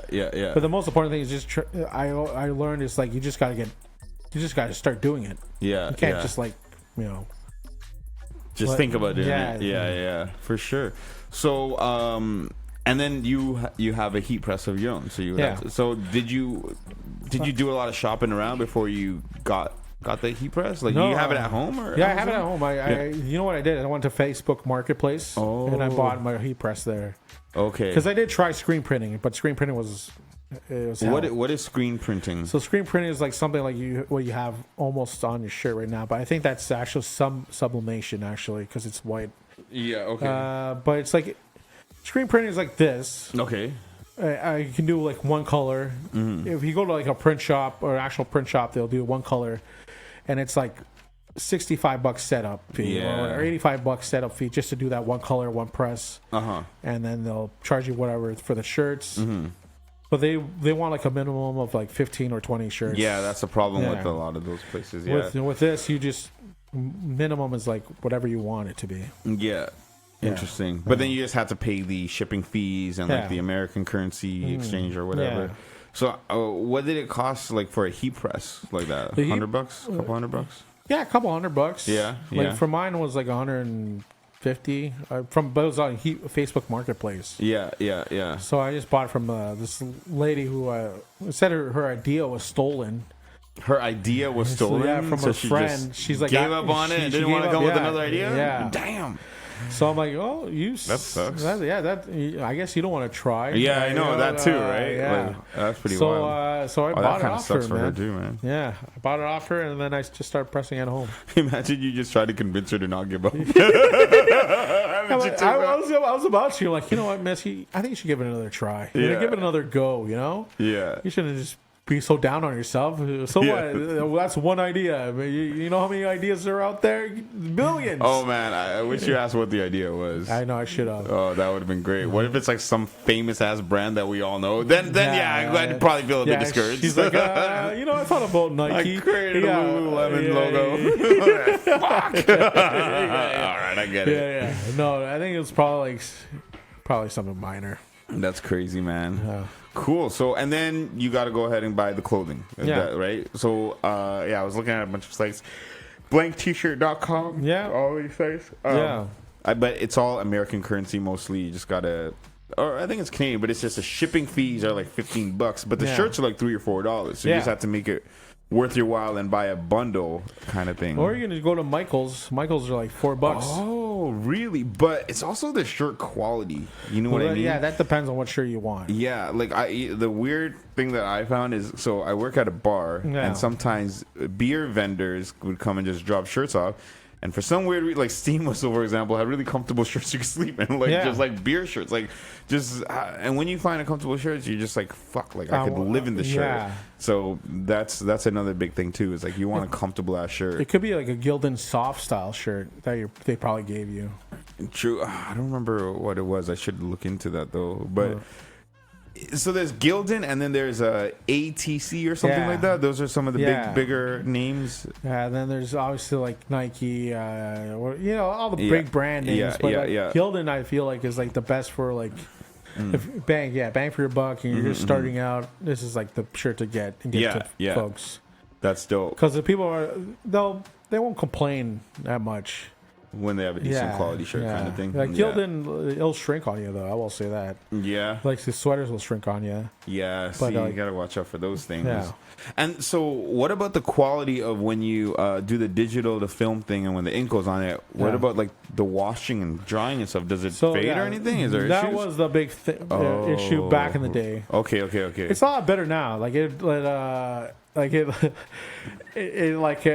used to last like, I'd say 25 to 30. Oh, okay. But now it lasts like probably longer than that. Even 25 to 30, that's still not bad. But still, like you want it to last forever at the end of the day. Yeah, like I would like if you get somebody who can press it well for you, like and the way that film was printed on and everything was perfect. Yeah, it'd last forever. True. Yeah. It's like vinyl almost, but vinyl, if you get the wrong person to press vinyl, it's the worst. Like it'll peel off. Yeah, I hate doing vinyl because that's also very labor intensive. This is like all you're doing is just pressing it, and that's it. You're done. Has anybody ever tried to commission you to print shirts? Like I know you said you do, but like if somebody like offered you money and with a deadline, does that make you like want to go ahead and I tell whoever does reach out, like it's gonna take at least a couple of weeks. Yeah. Because like I have my own things going on. Right? Exactly. Yeah. But like, if you're looking for like, I don't know, 10 shirts. Yeah. That's Because you got to hand do every single one of them, right? Yeah. I gotta, and it's like, and the price that I do for is very reasonable. Super reasonable, actually. Like, the price I'm doing it for is like probably a third of what they charge at the print shops. Yeah. So, but they would just have to send you the logo or image. Yeah. And then 300 DPI. 300 DPI. Dots per inch. Oh, shit. Yeah, okay. which is Interesting. It's supposed to be like a high-res image, or unless you have a vector file. So I'm also a graphic designer, so that's dope. That's dope. So that's another thing. A craft designer? What do you like? Yeah, I make digital? my own craft. No, graphic designer. Sorry. Graphic. Okay. Yeah. No, that's cool. Yeah. I make my own crafts as well. I'm Martha Stewart. Look, I thought you meant craft beer or something. It's okay. What programs do you use for graphic designing? And Sorry? stuff? What programs do you use for like graphic design? It's obviously just Adobe, Illustrator, and Photoshop. Cool. Yeah. If I was making a book, I'd obviously use InDesign, but it's just Illustrator and Photoshop. Oh. Have you ever dwelled in like Premiere Pro for? I guess that's more of a video. So, yeah, right? it's more video stuff. I don't do video because I feel like my computer's just gonna explode. Oh yeah. Yeah. Fair enough. Yeah. For. Hey, that's there you go. Give it up for Paul, though. Give it up for Paul, the video guy, videographer. Wait, what program do you use? Because when you like do the editing and stuff, Pixel Perfect? No, I have no idea. Cap and Cut? Apple. Oh, so iMovie, right? Final Cut. Dope, man, dope. That's sick. Yeah, a lot of these programs are like, you just gotta like self-teach yourself at the end of the day, and you might run into some problems, but you just got to be persistent with it, and then it's weird. You're good to go. What's that? I got into graphic design because of pro wrestling. How is that? Interesting. Because like pro wrestling, there used to be wrestling forums where you fucking comment on fucking, like, I'm such a fucking nerd. No, that's dope. That's dope. You go on these forums where people would just talk about wrestling, right? And sometimes you get onto these forums, and and then you talk about like the night before or whatever, the night of, and you create your own character. But then you create your own like little banner on the bottom, so you personalize yourself. Yeah. So I'd make my own little banners of like my favorite wrestlers. So then I don't know if Paul would know. Paul probably wouldn't be in this type of thing. But you make so I made my own banners, and then I started getting really good at it. And I think my brother came over. He's like, "Hey, that's pretty cool." And then I'm like, "Oh fuck, maybe I should continue on with something like this," because I had like Photoshop 6 at the time. Yeah. And then I decided I could either go for stand-up comedy at Humber, right, or I can do somewhat of a legit job at graphic design. I did graphic design at Humber. You could learn stand-up comedy at Humber? You can do comedy program at Humber. Which campus? Lakeshore, I believe. Lakeshore campus? That's pretty cool. Damn. Yeah, but I think they wanted me to do an audition when I was going to do it, and I just don't want to do it or not. I didn't want to do an audition. Audition just to get into the program? Yeah. Interesting. But with comedy, you can learn it on the fly, just doing it in open mics. Yeah. Bombing. See what works, see what doesn't. Be transparent. Bombing in front of your friends, family. Yep. It's tremendous. That's amazing. Yeah. How long have you been doing comedy now? Like 11 years. Actually, it's 11 years now. Dude, what's the first gig that you did, or like show? Like, it was in Mississauga. It was in Mississauga. Oh yeah. But I think I want to say that's my legit first try. Like the first try I did at Yuck Yucks. Oh shit. Toronto. Yeah, it was Tuesday. I had friends there, and I don't think they ever came back, to be honest with you. But it was Mississauga. There used to be a place called Enfield Fox and Fiddle, which sounds familiar. Fox and Fiddle. Was that near Eglinton? No, Burnethorpe. Yeah. Burnethorpe and Karai. Oh, okay. Yeah. Yeah. Oh yes. Yeah. Oh, it's kind of like you gotta go up the stairs. No, And it's there's like Fox and Fiddle, it's right just behind behind Anko. Yeah, but isn't there like you gotta go up the stairs for it? 'Cause No, there's no, no. Anko. No. Oh. Yeah. There used to be a Tilt Kilts, but now it's That's something what else. I was thinking about. It's Tilt's something else Kilts. now. Oh shit. Okay. Yeah. Interesting. I haven't been there since the Tilted Kilt, and I was true. disgusted when I went there. That all shut down, right? They don't have the stuff anymore. It's just Anko. Tilted Kilts? No, they're all gone. I feel like. Oh yeah. Well, you said you never went back after. You were disgusted. You're like, Yeah. fuck this place. Yeah. Interesting. Price, food, not Oh great. yeah, true. Yeah. Damn. But yeah, that's where I first performed, man. And it's like I saw Trix there. I don't know if you know who Trix is. He's pretty big now in the States. But, shit. yeah, he's yeah. It was an urban night type Yeah. of thing, and Urban comedy night kind of yeah, thing. and, but it was an open mic, so Uh, and it was rough. I'll say that. this is the Mississauga one, Yeah, the Fox Mississauga Fiddle one. one, yeah. Oh shit, But it was like a lot of great comics came Yeah. like performed there. that's dope. Like a lot of great Canadian comics who are doing well outside of Toronto. now. Really? Yeah. What was one of your favorite experiences doing like a set and shit? Like, what was some of the funnest ones? Dude, the funniest ones is always the ones where I'm performing with like good friends, man. That's dope. Yeah, like That's dope. like this past Saturday, like I had the show canceled, but I knew the next show in Brampton was gonna be like it was gonna be good because I knew like a couple comics on there that I performed regularly with. Dope. Shout out to Asfar Ali and shout out to Liam out. Kelly.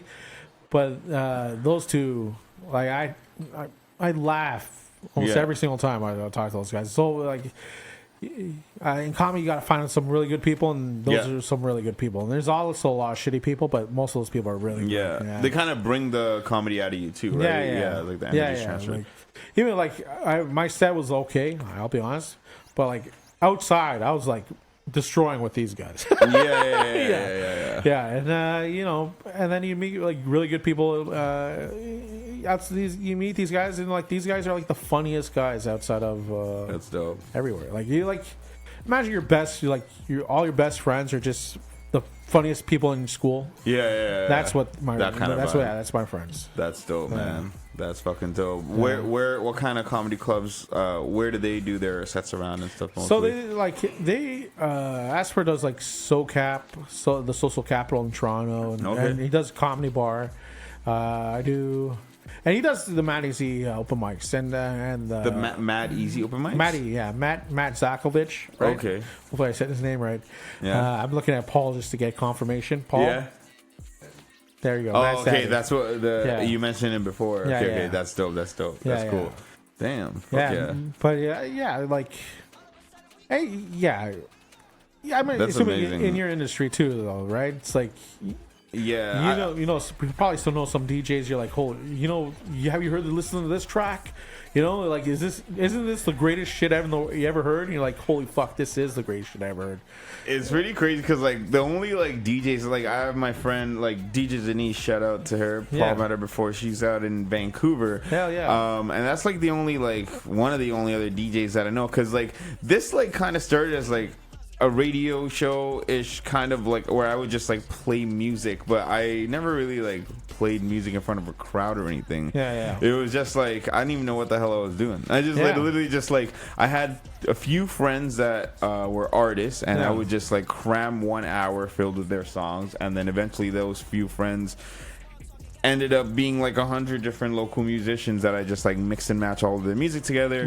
That's what I was doing for a really long time, and then I just started doing interviews more, and I haven't really spun music like on the show for a while. Actually, it's been a couple months. I probably should start. I probably should do it again. Hey, you can do it now on Twitch. Yeah. Hey, you know that? Twitch? What do you mean? Like you can play copyrighted music on Twitch now. Oh, that was a big thing. It would mute it. And stuff. Oh, but I think that's the new thing that just passed like this past week. Interesting. You know what though? I liked that they muted my copyrighted stuff because when I ripped the video from Twitch and I edited and put it on YouTube, I already know what's not going to be copyright infringed. You know what I mean? So like that's why even like there's background music playing right now. I use my buddy's music because if I use copyrighted music, then everything we're talking is muted now. So like I was really careful about that stuff. How was it like when you first DJ'd in front of an audience? I never did. You never have. I never DJ'd in front of an audience. Would you ever? I would, but also like I don't know. I'm using USBs, dude. Like you know what I mean? Like people DJs, they use like their laptops and Seratos, and they know how to do all this stuff. Like I can like do transitions with songs and stuff like that. Like I would do it. But I feel like my music What are you playing? style is very like like what exactly are you playing though? oh, I'll play whatever the fuck. Like I'll literally just play something I was listening in the car on the way here. But then I'll play some very like dark shit. Talking about like Blink 182, like Adam song, like Lil Peep. I remember you like Little Peep. It's cool, man. I like that like melodic, sad hip hop kind of shit. But I also like drum and bass and like deep house and stuff. But I also like listen to TV shows, and like if I like a scene, an audio scene, I'll record it and then I'll transfer it to my USB, and I like to play movie clips on top of songs and stuff like that. Do you find it weird if I save music so I can? I fantasize making a movie one time. Like I save music just so I can hopefully play it as my soundtrack. I think you should do that. That's fucking cool. Is that weird or that's not weird? I feel like. You know, they say like with Tarantino, he just has like a room full of records, and he would just like go through those records, and he would like base one movie. He would like that's how he pick his soundtracks. Yeah, like he would just already have these vinyls, and then he would just like listen to them and be like, oh, this is gonna be great for this movie, and we just stack up a bunch of vinyls on that script, and that's how he would do it.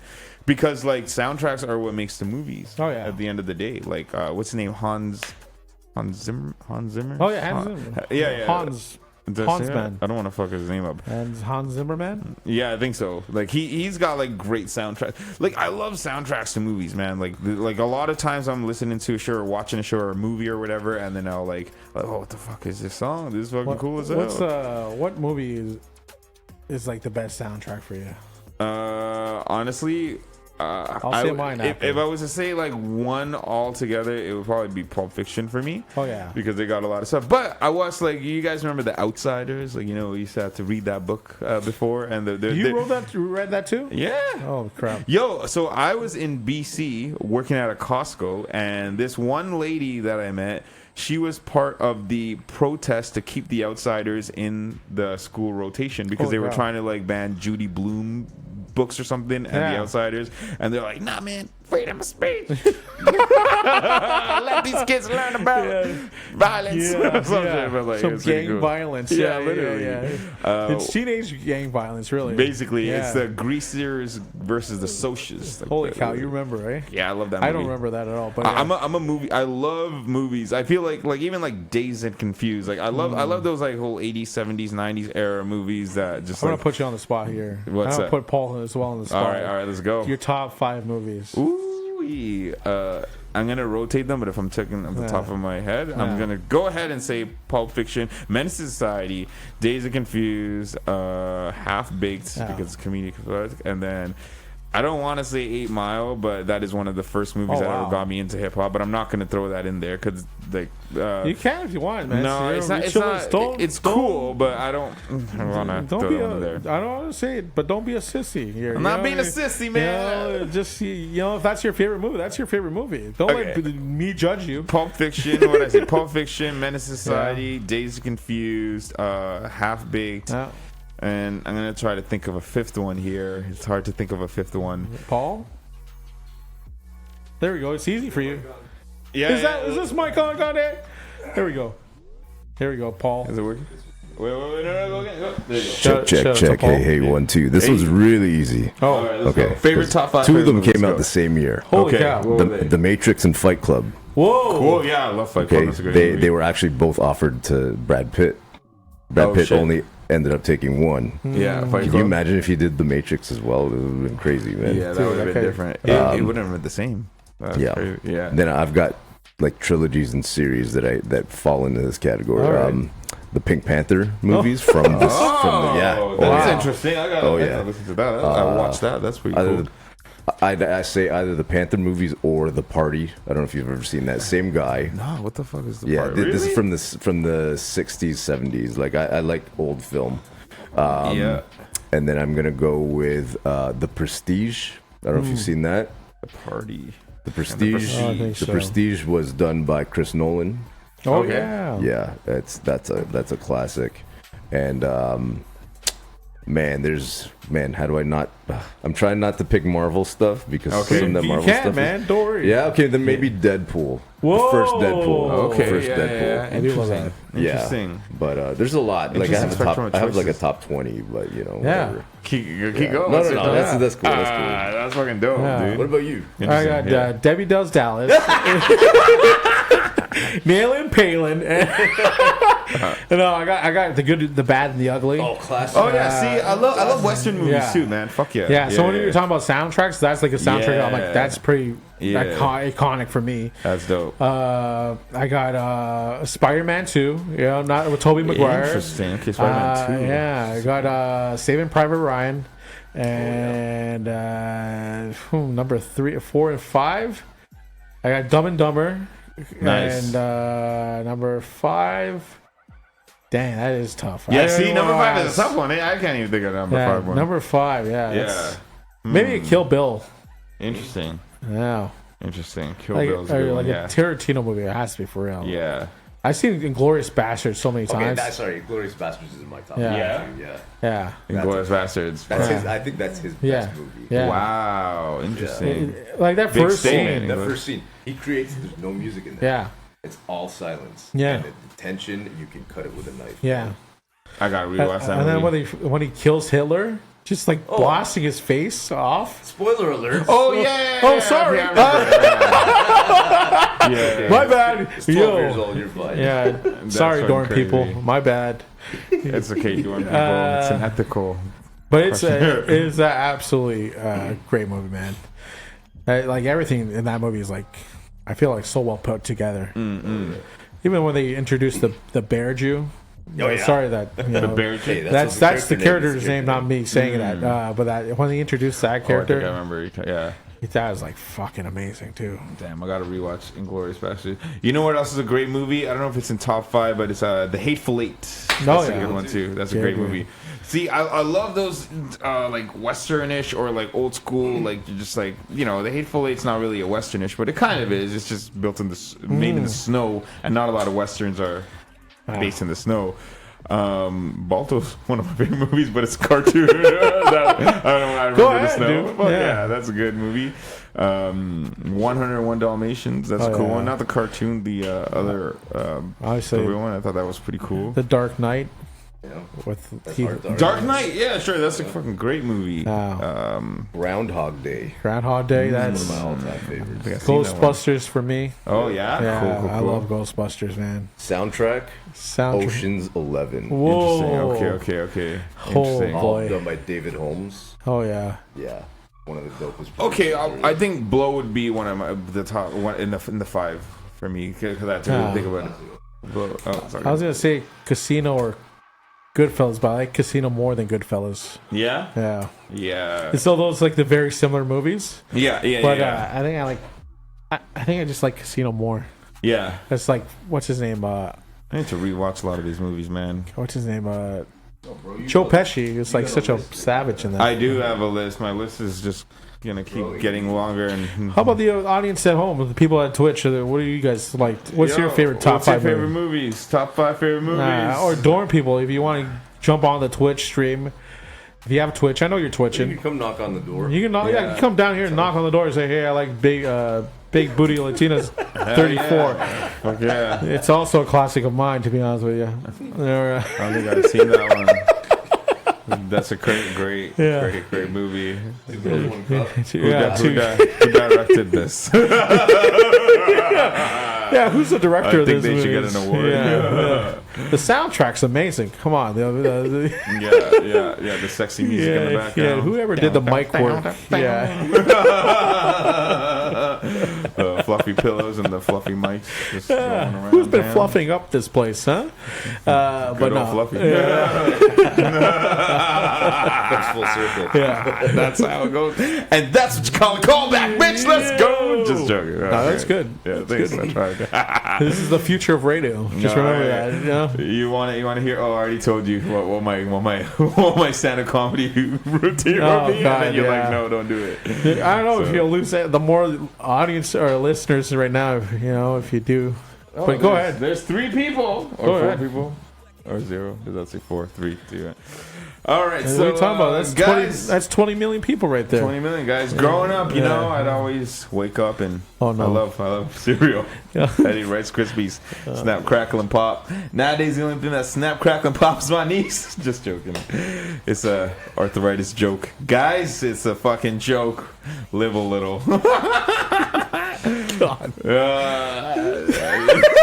That's good. Do you have a joke? I do have jokes, but I don't want to tell them on air. Fine. Come see him live. Yeah, you You gotta gotta see come me see live. him live. You know, I'm actually Plug thinking. your socials again. Yeah, Where you go? Yeah, what's your socials? I'm on Instagram and Twitter at Ricardo Comedian. I'm hoping to do a show in Mississauga very soon with like, because I book amazing shows in Toronto, but like I feel like I want to do like a really freaking killer show in Yeah. Mississauga. Yeah. It's been so long. The last show I did in Mississauga was at the Yuck Yucks. The one. And Dixie and Eglinton. Oh shit. But that closed down, so like I'm trying to book something close by. I'm thinking again at the what's that? My Apprentice Theater. I'm gonna try that place. But yeah, There's a Yuck Yucks. It's like in the bar, Lionheart Pub. I believe. Yeah. but it's not a Dairy. great. Yeah, it's like a smaller yeah. kind of thing. So, where does somebody go find comedy? Honestly, like, there's so many fucking weeks that I'm like looking on like Ticketmaster or Facebook pages. I'm like, where the fuck do I go see comedy? Like on a Friday, Saturday, like.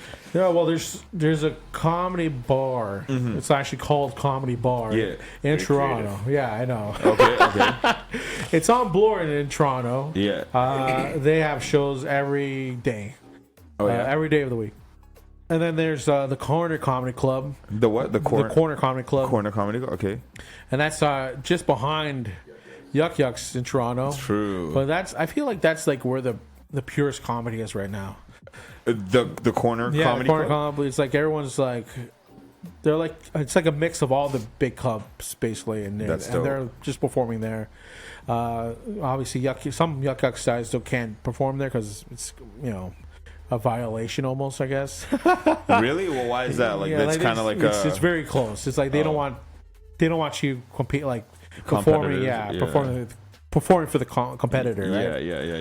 Yeah. So that's you have Absolute Comedy, which is That's the name of another club. Columbia. It's like Young and Eglinton, Cool. in Toronto, and Mississauga. There's really nothing. Yeah, well, they just have the places that people do comedy in the places like Canvas Art Bar does Canvas comedy. Art Bar. There's an open mic. And then there's that place on like Derry and is it like it's near like Woodlands area. It's like in a Jamaican bar. Oh yeah, your buddy Karam. Yeah, whatever. he did. Is he the only person who does it? I think he took over for some guy. Oh, okay. But I'm not sure if it's still running at all. So. Well, they said they do like the last once a month or something like that. Okay. And then you said that place like Coquitlam or something. What is it called? The one in Streetsville? Coquitlam's, yeah. Well, that depends on Matty Z though. Matty Z runs it. Oh, so it's not like a regular. Yeah, show Matty kind Z of runs thing. like a music show or a music open mic. True. But Yeah. he allows comics to be performed on it. Yeah. So he runs that, and he runs the Irish Rabin. Canvas Art Bar is like the most steady. Saga, yeah, but it's not like that often. So It is. It's like it's every Wednesday. But it's an that's open pretty mic, cool. so True. you're gonna watch comics bomb. Yeah. So if it's like a Friday or Saturday or just like almost any day and you have the day off and you just want to spur of the moment you want to go see a comedy show, those three of them or whatever that you mentioned in Toronto, Comedy Bar, Corner Comedy Club, Yuck Yucks. You got Absolute Comedy. Cool. For Yuck Yucks, you can also go to Burlington, and there's a Burlington Yuck Yucks over there. That's dope. And then Barrie has its own thing. There's like scenes, so it's like Barrie has its own scene. Yeah. Hamilton has its own thing. Yeah. They have a Levity Comedy Club, which is also a great club. True. And then St. Catharines has Showtime Comedy, which is also an amazing club. True. And then Yuck Yucks in Niagara Falls and everywhere, man. So a lot of those places, they're mostly dedicated to comedy, so 7 days a week whenever they're open, they're usually... No. So like Showtime is like only Friday, Saturday, I think. Yeah, okay. And then Levity, I think, is a Wednesday. Levity? Yeah, Levity Comedy Club. Okay. It's in Hamilton. Okay. Yeah. No, it's just, I think it's just one thing. Yeah. I know they have a levy. Yeah. New York It's a too. different brand, I think. True. But yeah, it's Levity has a Wednesday amateur night, and then I think they sometimes have a Thursday show, but Friday, Saturday they do have a show. That's dope. And then there's like little pockets of shows everywhere. Yeah, exactly. Like That's super independent dope. places. Like there's a place called the Staircase in Hamilton that does shows. Cool. The Comedy Bar is basically independently produced by comics, basically, and That's whoever dope. can do a show, basically. Yeah, But yeah, that's where I do my shows most of the time. that's dope. And then there's SoCap. There's also another place that does It's comedy. Toronto as well. Toronto, but that's Oh, also dope. independent people. Yeah. Yeah. Interesting. So like the ones that Oh, and mostly Second City. My apologies. Second City does shows as well. Oh, Second City is another Yeah, one. yeah. Okay. Where's that's Toronto as well? It's also Toronto. That's dope. That's Instead dope. of Mississauga, nothing. I'm sorry. I know. That's fair. I get that. That it is what it is, Yeah. folks. Gotta go to Toronto, but that's cool. So like those like 4 or 5 of those, they Yeah. like 7 days a week. Whenever they open, they always do comedy, like Comedy Yeah. Bar, Comedy Corner Bar for Comedy, sure does 7 Absolute days a Comedy. week. Yeah, so Comedy Bar 100% does 7 days a week. Yuck Yucks does Tuesday to Sunday. Okay. Absolute does Tuesday to Sunday. And then, what else did I say? The Corner Comedy Club Corner Comedy. Yeah. does Wednesday to Sunday. Yeah. Cool. And then you said SoCap and Second City. Are those Yeah. those more not all Second the City time? does like, they do improv and stand up. That's so dope. well, it depends on what you're looking for. Yeah. Yeah. That's dope. And usually these are things you could just buy the tickets at the door, or you just gotta go online and buy them and stuff. It depends. Yeah. It depends on like the comic. Sometimes the comic could be a nobody, so there's gonna be a lot of tickets at the door. Yeah. If it is somebody, then it's gonna be. You might as well buy your tickets in advance. That's dope, man. Fuck. Do you have any shows coming up? I'm going to Guelph. I'm doing shows out there. shit. Yeah, the Rusty Nail comedy. Oh, that's dope. Yeah, it's a run by. I'm gonna give a shout out to this guy, Sandy McFarlane. Shout This out. guy is killing. In the friggin' what's that called? Their area called Kitchener, In Waterloo. Guelph? Yeah, the Waterloo, Guelph, whatever. Kitchener. That area. Okay. He has like, I think he's trying to do 7 days a week out there. That's like cool. Cambridge and Waterloo, Kitchener. Yeah. So I'm doing a show out there in Kitchener, I believe, and in the Crazy Canuck restaurant, which has That's dope. been a great place to perform because like they've been so supportive of comedy. Mm-hmm. That's what you really need is like a restaurant or bar to be very supportive. And then they'll see the returns back because people are going to want to buy food and Exactly. and enjoy themselves while they're getting entertained by stupid comedians like myself. That's dope. Yeah. So usually, like, you do like half an hour sets, 20-minute sets, hour long sets. Yeah, so it's like 20 minutes. Yeah. I want to do like if I book my own show, I'd go to Sudbury or something. Yeah, Or yeah. if I want to actually do a 30-minute set or whatever. True. But I do 20 minutes really. And then most of the how time. many other people usually do a set on these So shows? it's like 2 to 3 or 4 people. Okay. Yeah. Yeah, I don't want to make it too long. you Yeah, know? exactly. Yeah. I don't want people be laughed out. You know. Yeah. Not wrong being laughed out, man. Yeah. That's dope. So, like, your buddy was it Burlington? He's trying to do it 7 days a week or whatever? Oh, Sandy. Yeah, he's doing Kitchener. Waterloo, yeah. Anyway. So, how would he go about trying to book comedians 7 days a week and like? Well, the comedians reach out to him because they know he true. has shows. Yeah. And he's reaching out to bars to do shows. That's dope. And the bars are now trusting him to do the shows. Yeah. So they pay him like whatever. I don't know how much they pay him. And then he pays the comics. That's amazing. That's cool, man. Yeah. It's a whole business behind this thing. Yeah. That's dope, man. You gotta be a businessman, not a business man. Yeah. Shout out Method Man. Yeah. Or is it Jay-Z? Jay-Z. Love it. I don't know why my brain jumped to TV shows again, and I Yeah. thought it said Cowboys in Space, but it says Colors in Space on Paul's hat, and I thought about Cowboy Bebop, which is also a fucking sick ass show. Fuck yeah. That's a cool ass show. Yeah. You know, I'm just a big Dragon Ball fan. Yes, sir. All right. I'm Let's not a go. big- DBZ, Yeah. Frieza Saga, one of the Yeah. greatest sagas in the history of the entire world. Yeah, because you know what is that's also when Super Saiyan went. Yes. Super Saiyan. I love it. Yeah. I Yeah. love everything about it. Yeah. one thing about that Oh, show. no. Okay. No, come on, you got to admit this. What's this? The staring at each other. Four man. episodes. It's fine, buddy. It was It too builds many. the intensity. The soundtrack to Dragon Ball Z. How many episodes do you need for like? So, hey, it builds the one intensity. fight? The fight was only 5 minutes. You know. That's fine. It builds up the character. It builds up the intensity. I guess. know it builds up, but like it's too much build. The time just flew by for me. I was just like glued to the TV for 30 minutes. I know. And I was glued too. I'm not gonna lie, but I was getting frustrated. I'm like, when are these guys gonna fucking fight? Really? I wouldn't get frustrated at all. I would just be anticipating for the next episode. I was down. Of course. I was like, how can you not be? Because of that guy's voice. Who? The guy at the end, the Oh, narrator. yeah. Stay tuned for the next episode of Dragon Ball Z. There you go. Yeah. You know, That's some great. people didn't get that didn't know that Dragon Ball Z had the rock anthem. Well, which rock anthem is that? You know, they used to have a rock anthem, so it'd be like Dragon Ball Z, right?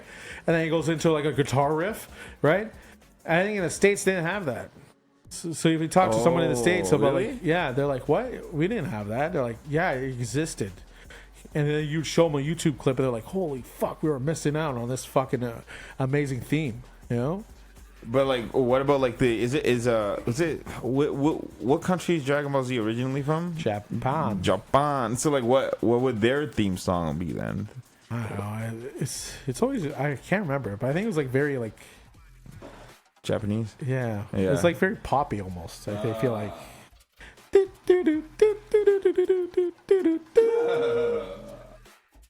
That could be Dragon Ball Z. What do you think? Did you watch the Dragon Ball Z Super?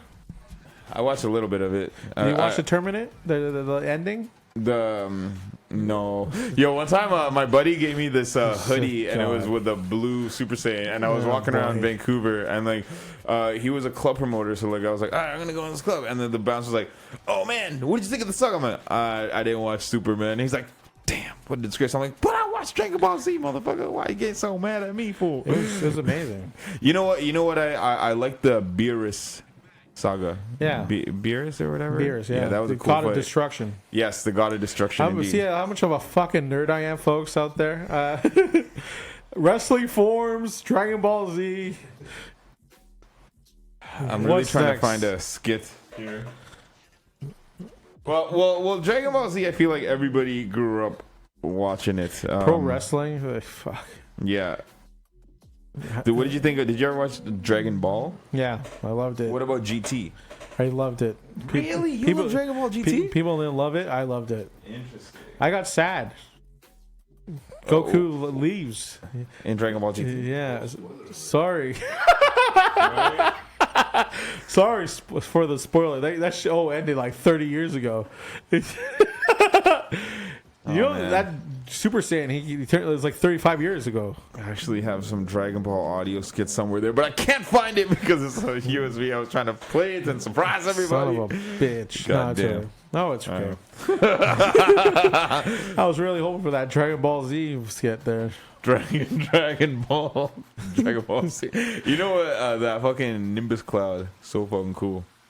Everybody loves the Nimbus Cloud. It's super cool. Why did you hate Krillin so much? I didn't hate Krillin. I know you did. Why would I hate Krillin? Why would you hate Krillin? I love every single buddy on that show. Who did you hate then? Who would I hate? I thought I didn't like Frieza for a bit because Goku had beef with him. Oh, that's true. Yeah. Come on, man. You can't. You know what? I like Gotrunks was cool. Like the fusion. I just thought that was really cool. Did you watch Dragon Ball, Paul? Yeah, you're not a nerd like me. It's not that nerdy, is it? It's I'm so gonna go cool. jump off a bridge now. What about what was cool when he turned Super Saiyan 4, the red ape, and then he turns to the red ape, and then he turns back to a Super Saiyan, but red fur. Yeah, that was really fucking cool. Yeah, Dragon Ball Z makes you want. That was Dragon Ball GT. Was it? Yeah. All right, fine. Okay, I guess Dragon Ball GT is cool after all. No, people hate Dragon Ball GT, and I get it. Yeah? Yeah. Because Z ended basically after Frieza? Or was there was a couple of... Boo. Oh, yeah. Majin Buu was really cool. Kid Oob. Does anyone care out there? You know? We love Dragon Ball Z, folks. Yeah, I know. There was a game there's a Dragon Ball Z game. I thought that was really cool. There's actually one comedian I talked to about. Like I send memes to him, and he sends memes back to me. Yeah. His name is Che Dorena.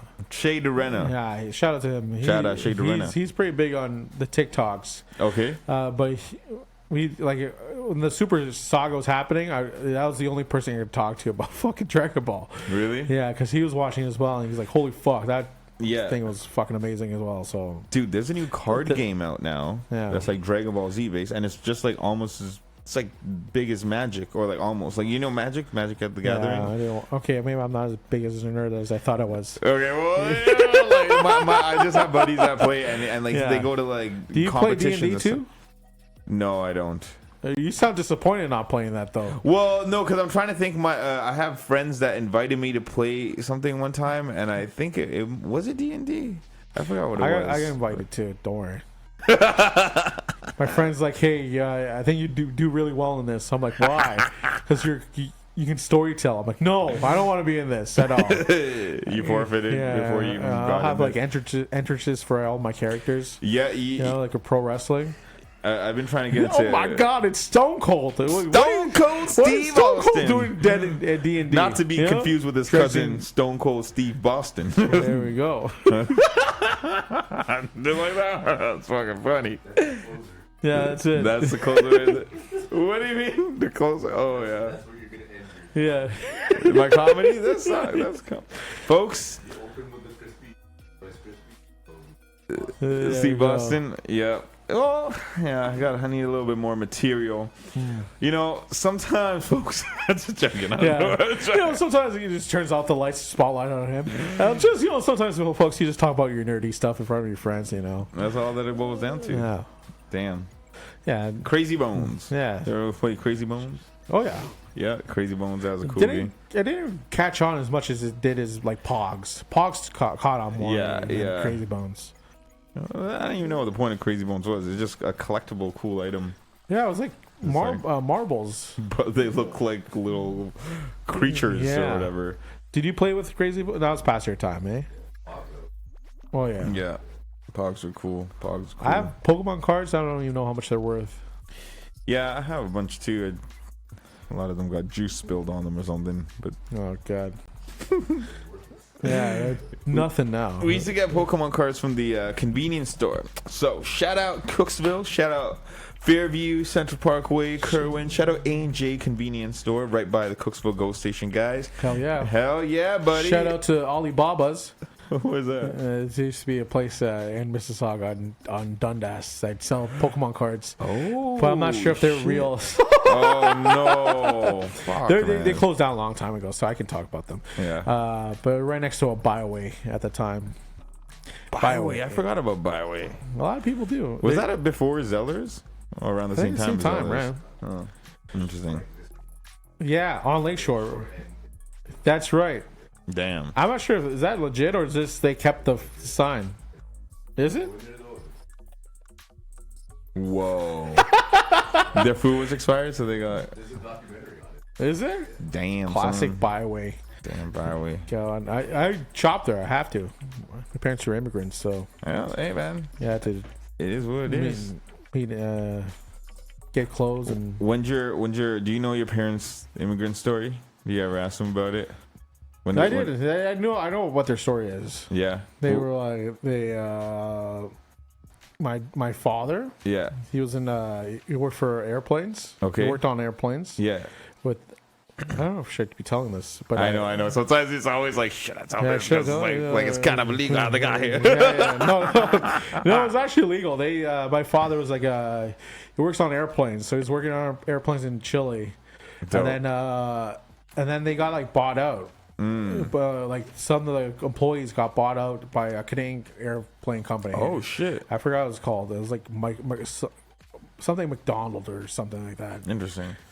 Douglas something. I don't know. Douglas Ford? Nah, Just joking. I'm just joking. And, Doug McDonald. Yeah, Doug McDonald. Old McDonald. But they came with my two older brothers and they went to they went to Miami and then they went to New York. Oh shit! And then after New York, they went to Fort Erie. Fort Erie, they had to fly up to Timmins, Ontario, and that's where they settled for a couple of years. Damn. I had my other older brother, and then they moved all the way down to Mississauga. And then they had me. Way. Yeah. Damn. Yeah. That's a crazy origin story. Yeah. My father used to be a semi-pro soccer player. That's pretty cool. Yeah. Chilean, yeah, that makes sense. And then my uncle played on a pro team. Yeah. Passed away, sadly. Oh, that's sad. But then, no, he was old, I think. I don't know. I didn't really know him. But yeah, that was it, man. And then my parents still lived here for like all the time. All this. That's super cool. 40 years almost, I feel like. 40. Well, I don't know. Wait, how old is my brother? Probably 44 years, I'll say. Sure. I can say that's good as guess. Oh, because he was born in Timmins. Yeah. And, okay, yeah. So that's. they moved down here You afterwards. calculate how long they were But they here. were telling me how cold it is in Timmins and like Sounds the like snow. it. Yeah. The snow would like reach at least way the up floor. north. What? It would reach to like the first floor of their apartment building. Damn. The snow. Yeah. Timmins, Ontario, Yeah, eh? Timmins. Damn. A lot of racism, they told me, also up there. Probably a bit different now, but probably also the same. Yeah, no, it's probably mostly changed. I'm 100% it probably changed now. And no issue with Timmins, but like Hashtag Timmins, because we want to know. Yeah. Comment below if you're from Timmins and if you're cool. Yeah. Comment below if your uncle or dad fought with some Chileans at a soccer game in probably 1980 something. Oh, damn. Yeah, but That's funny. yeah, like the Chilean families would they all formed, and then they actually formed a soccer team up there. Oh shit. With a couple other people, I think like from different nations, and they actually were in the newspaper. Like they won their little league championship over there, so that was pretty cool. That's fucking cool, man. They were in the Timmins newspaper. Damn. How about your family? What's your origin story? My family's origin story: Sri Lanka. Oh, So they came.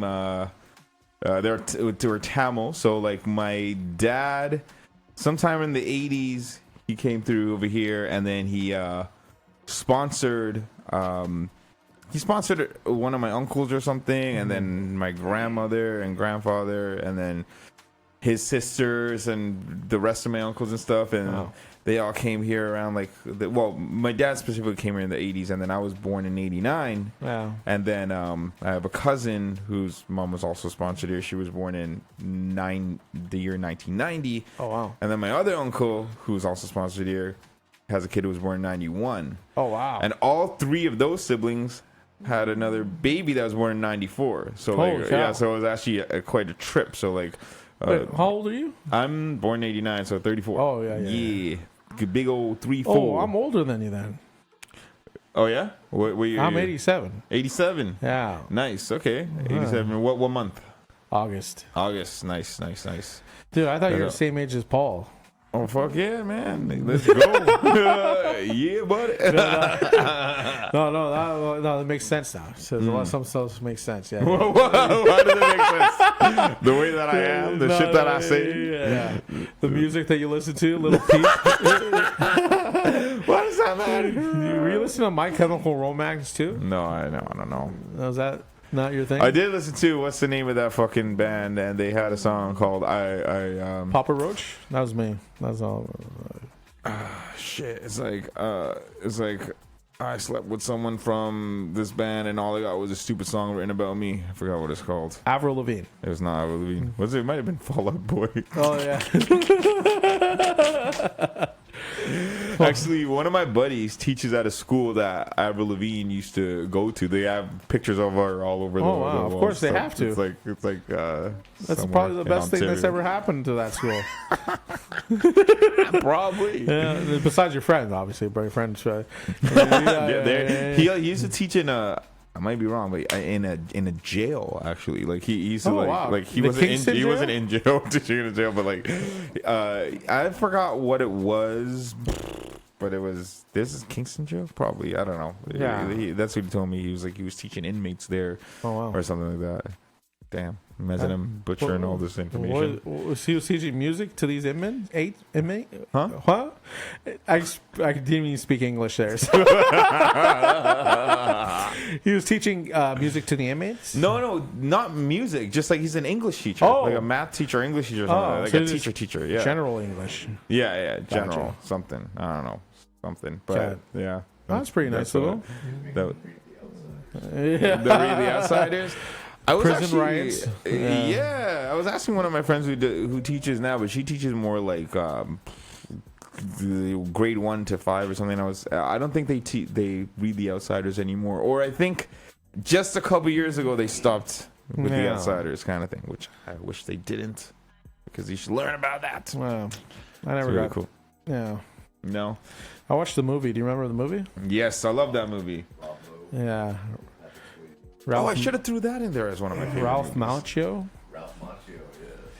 Ralph Macchio. The Karate Kid. Yeah, dude. Yeah. I actually watched The Karate Kid like a month ago. The one with Jackie Chan, or the one? No, the OG Bobby Johnson one, man. Go. OG Bobby Johnson, Mr. Miyagi. Oh God, but that was messed up. Someone did explain it to me, like What? he was going after some other guy's girl. The Karate Kid.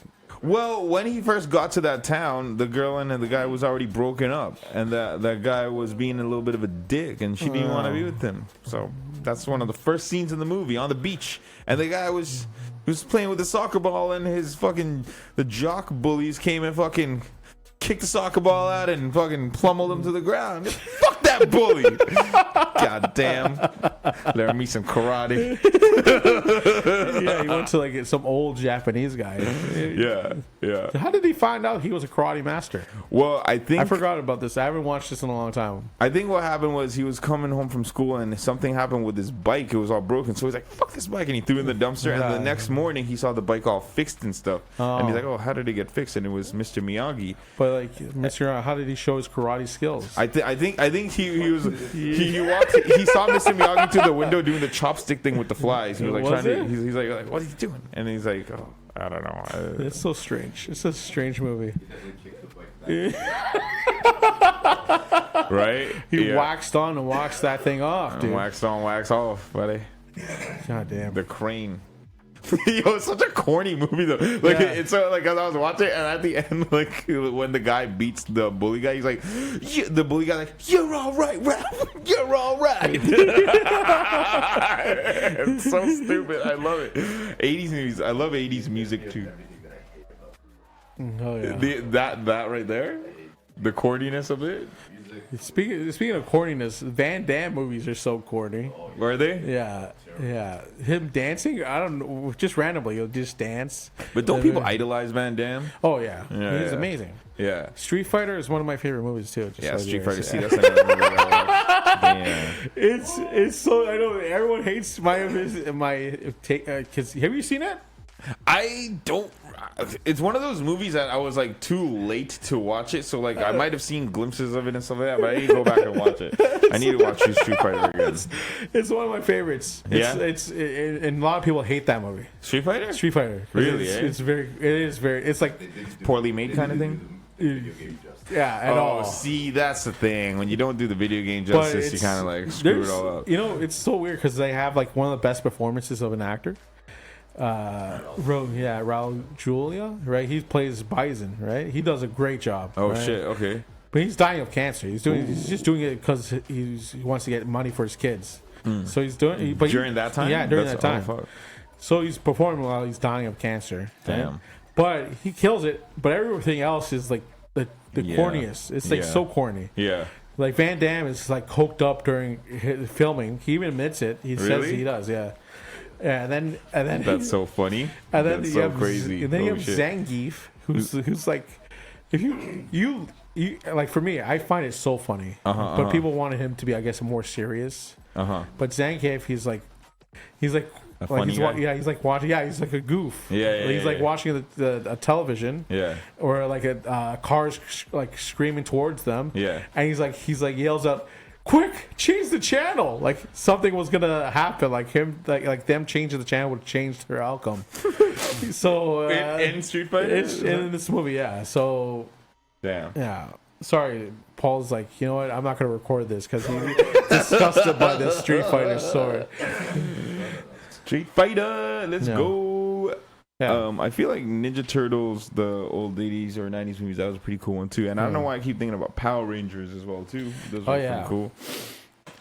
I love those shows. I met Jimmy Joe Johnson. Jimmy Joe Johnson? I was so jealous. The Pink Ranger? Oh, yeah, you told me about this. That was like this year, recently. Yeah. I am so jealous of that, Paul. At Gotham Yeah. City Comics. I know. Gotham. That's a good show, by the way. I don't know if you guys ever seen it. Gotham. Oh. Oh, no, it's. I think it's a different show. Gotham. There's a show. It's a. Yeah, Gotham. Yeah.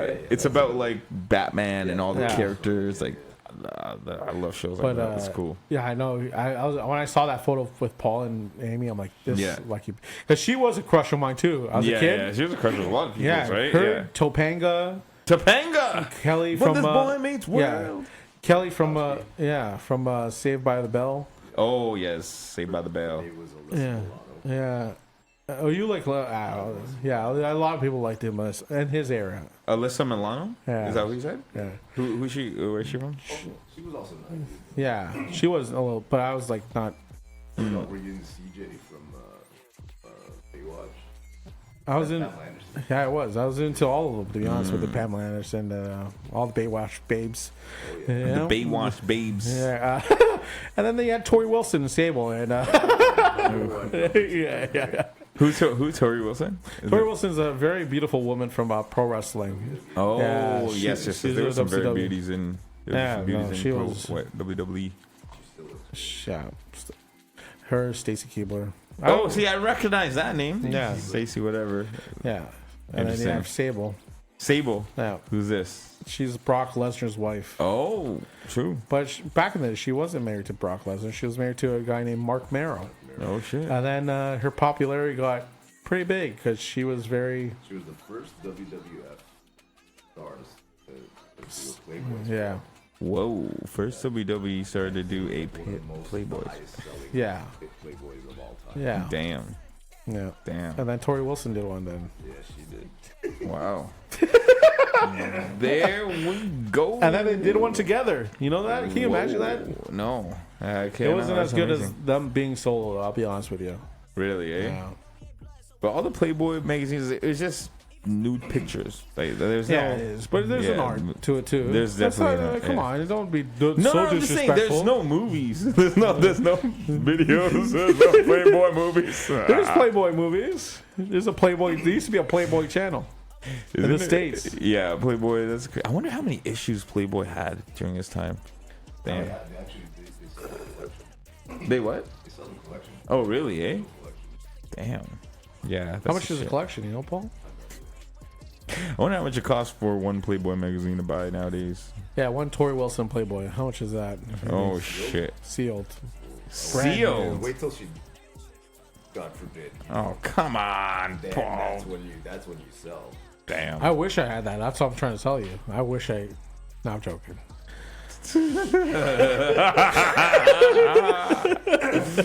Gotta love it. No. That's fucking amazing. Yeah. Gosh damn. Who was your crush back in the day? Oh, quite a few. I would say. 5. No, Yeah. 10. Who? If you're 10. 10. Holy shit. 5. Okay, Yeah. I had a poster of Jenna Megan Fox. Jameson. Okay, sorry. Go ahead. Who? Jenna Jameson? Yeah, Jenna Jenna- Jameson? Fox. Megan Yeah. Fox. That's pretty good. Yeah. You weren't that. Huh? You were older than that. I was older than who? You were older when she. Well, no, like I'm pretty sure I was in high school when Transformers came out or something. Yeah. So Megan Fox, also Megan Good. It was just funny because Megan Good. Oh, wow. two Megans. Because I remember she was in a Waist Deep. It was a movie with the game and stuff. And what's that guy's name who did the Fat Farm? Anyways, him and his wife. You had a crush on him? No, not him, man. His wife was in it too. The Asian girl, like one of the what's that? Kardashian? Not Kim Kardashian. No. Kimberly. Oh, they were selling Fat Farm stuff. But anyways, but yeah, Megan Fox, Megan Good. Damn. Who else was my crushes? Holy shit. I wonder if anyone on the Twitch stream will announce their top 5 female crushes. Name your top 5 crushes. God damn, I really gotta think this through because I gotta go through all the movies and shows that I watched. Yeah, we get it. Jameson, Stormy Daniels. You know what, Stormy Daniels? Like I never seen her in anything because that's Trump's whole thingamajiggy going on. You know right? what's weird is that they call her Stormy Daniels. They don't call her by her real name. Really? Because everybody knows her as that. Yeah, that's Stormy Daniels. She's famous as fuck for that now. Damn. Yeah. Do you think she changed her name legally to Stormy Daniels? That's why they don't say like her birth name. I wonder what her birth name is. Yeah, same here. That's what I'm saying. Oh, you know who else is a crush of mine? Okay, so there's this girl in. I don't know if you guys have watched Atlanta. There's Childish Gambino has a show, and one of the main girls. Oh, I don't. She's gorgeous, and there's also another girl. I don't know if it's the same actor. I don't think it is, but in Game of Thrones, I don't know if you guys ever watched that. Oh yeah. But Daenerys' right hand girl. Oh yeah, she's beautiful. Oh, I fucking love her to death. Paul, how about you? Yeah. Yeah.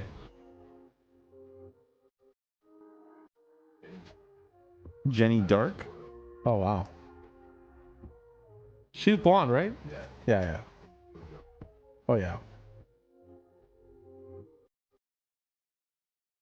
Amy Jo Johnson. Oh, okay. Oh yeah. Yeah. Yeah. Oh yeah. That's 6 right there. That's sexy. Yeah. He knew them off the top Yeah. of his head too. That's fucking I crazy. got Heidi Klum, right? Tori Wilson, right? I got I did like Topanga. I did. I don't know. Yeah, she was beautiful. And then Jessica Alba.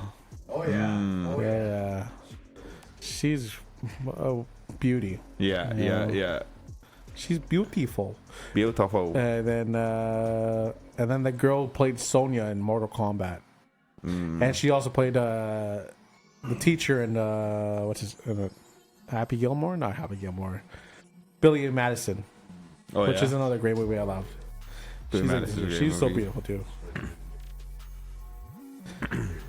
It was. Elizabeth Hurley's in that movie. She plays Oh wait, that's Colin Monroe. Sorry, my bad. Callie Monroe, Mallory. You know, she plays Camry. That's not. Oh God. Damn. Here I am defending Street Fighter. Street Fighter. Yeah. Sorry, this is your show. No, I'm legit trying to think about my crushes. Like legit. Like I'm racking my brain, and I was like, okay, that girl Tori from Pulp Wilson. Fiction.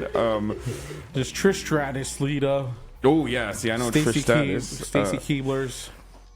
I met both of them. Stacy's? Stacy and Trish. I'm so freaking jealous now. One of my shows. Oh yeah, it's right. You're telling me. I met Trish, but it was a weird experience. I will say that. Why? Why was it weird? Because it was weird. Because like it was like an autograph signing type thing, and I was like still naive. I guess I don't know why. Naive? Yeah. Like I was like, oh, I'm gonna meet my favorite star, right? This is gonna be whatever. So I go downtown, and then I realize I'm like with other wrestling fans. But some of these wrestling fans are very delusional. Okay. Like they thought they're gonna marry this lady. Oh shit. Like they're gonna propose to this girl, and then they're giving me the scenarios of like how wrestling matches should be like happen, which is like for me, I'm like, ugh, you know. And then they also they bring like their own championship belts, right? Oh, I'm like, oh boy, and you're like standing in the middle, you're standing in the street in the public, right? So you're like, oh well. I guess I'm one of these people now.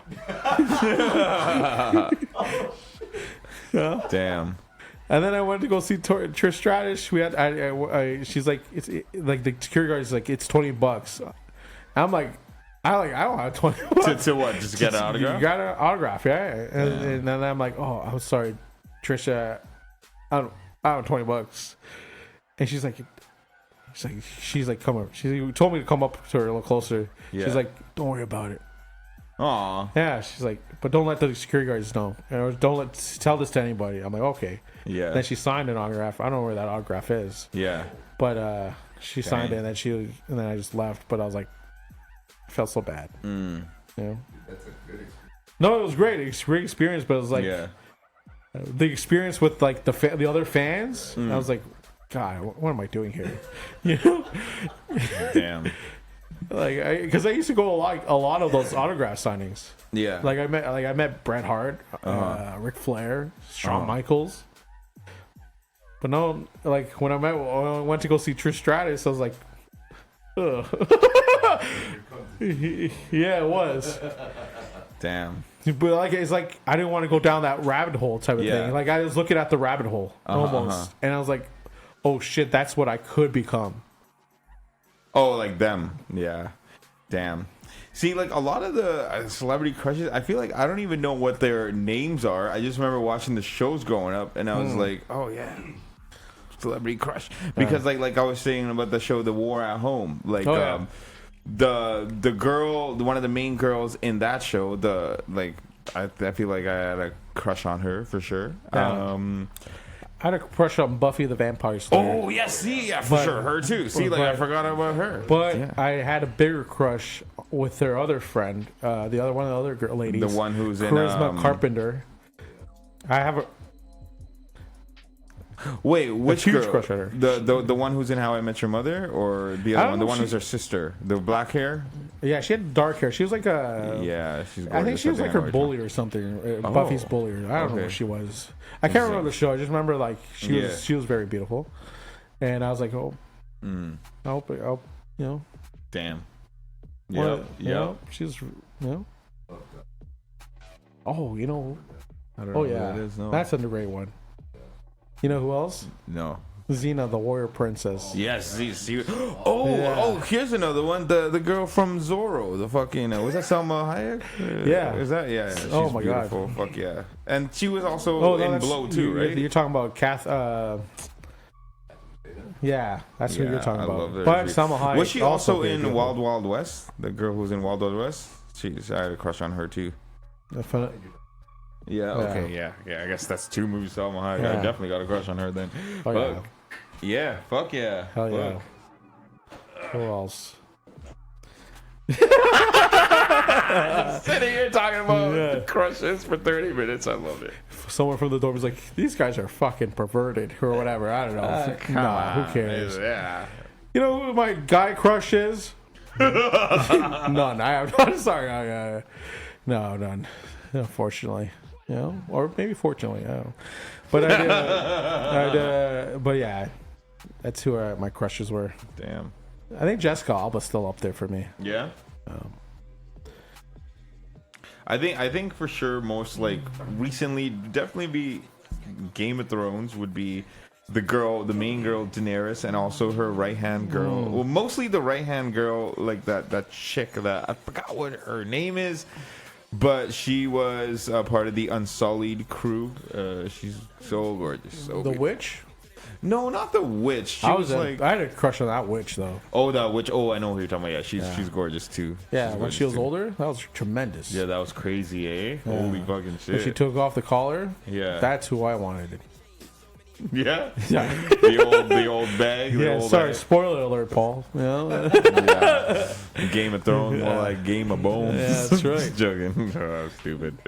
But yeah, definitely Daenerys and her right hand girl. Yep, amazing. What else? I don't remember. I gotta really think about the movies. Oh, like fucking. You know who? Okay, was it Carmen Electra? So Yes. yeah, her, and also the girl in the mask. Was it Carmen? Cameron Diaz. Cameron Diaz. She was beautiful. Yeah, she was beautiful. Not so much now, sadly. Yeah, but like definitely in Daredevil, Carmen Electra, there was a little point there. I thought she was beautiful, crazy. Yeah, Cameron Diaz in the mask was top 10. yeah. She's like top 2 almost at that time. yeah, In the mask, she was so beautiful. yep. She almost made that movie, right? Yeah, absolutely. I do like Jennifer Lopez though. Jennifer Lopez is beautiful for sure. I'm trying to think. In Days Are Confused, Rosie there was Perez, some beautiful one there. Rosie Perez. Yeah. Hey, okay, nice. You don't know who Rosie is, do you? I know who Rosie Perez is. Who is she? Is she a comedian? I've seen her in a couple of things. In what? I don't There's remember. one particular movie. Ooh. It's pretty big. It had Wesley Snipes and Woody Harrison. Fucking Die Hard.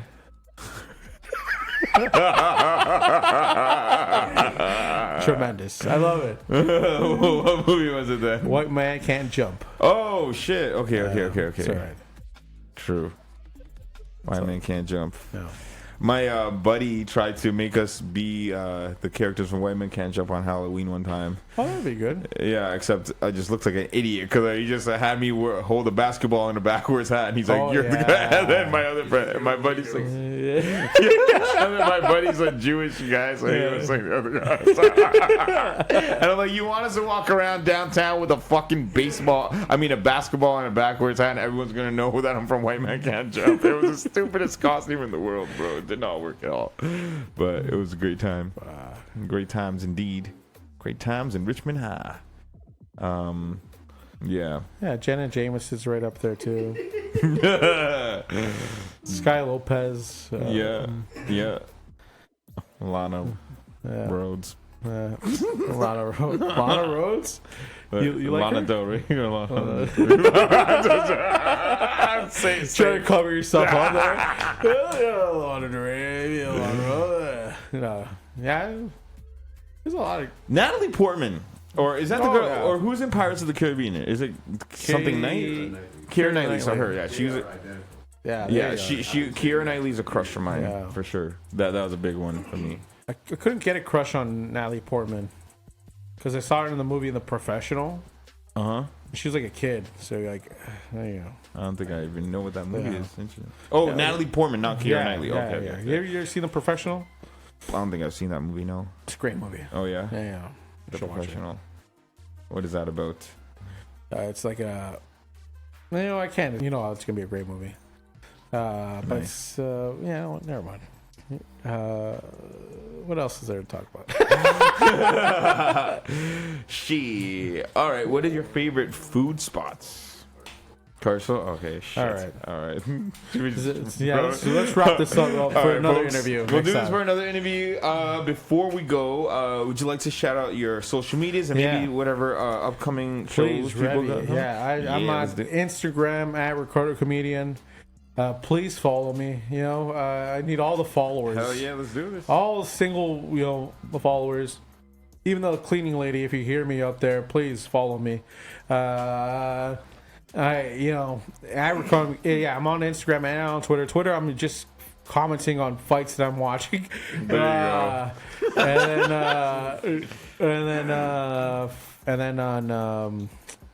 And then on Twitch, I'm on Ricardo_5150. But I don't even Twitch. I just comment on my friend's stream when I watch them, and I just roast them a couple times, while they're watching them. On Twitch? On Twitch, yeah. That's great. Yeah. That's the way to go. But shout out to all the people, man. Thank you. Shout out. Thank you so much. That was a great show. I'm looking forward to checking out some shows. You got any shows that's coming up, or are you gonna line some up? Yeah, you're gonna plug us in when you do. Yeah, I'm gonna be in Guelph for sure. Fuck yeah. I think I'm on Guelph Wednesday and Saturday, so come out to that. And then I'm gonna be in Orlando, Florida. Oh shit. Yeah, next week. Okay. And I'm gonna have a good time out there. I'm gonna go watch some soccer, some Chile versus Canada. But really? Yeah. But then I'm gonna watch. I'm gonna probably try to do a set out there. Don't tell the cops. Why would the cops care? Because I'm working. Don't just say that you're doing it for free. Even though I shouldn't say that online. Whatever, man. Hey. But either that, I'm going to Hooters, baby. You know what I'm talking about? Hooters. No, I'm joking. I'm kidding. The poor cleaning ladies. These people are It's filthy. entertaining. She loves it. They all love this entertainment. No, I know. But thank you to all the people who are listening to their dorms. Hopefully they got a chuckle. Shout out to Vancouver. Oh yeah, shout out to Vancouver. Yes. Yeah. Okay. Hopefully I go out there sometime and Absolutely. Let's fucking tear it up. Let's fucking do it. Shout out Paul. Give it up for Paul here, huh? Give it up for Paul, everybody. The Identity Crisis. Yeah. Heck yeah, behind He's got, films. he's got a lot of things to edit out here, and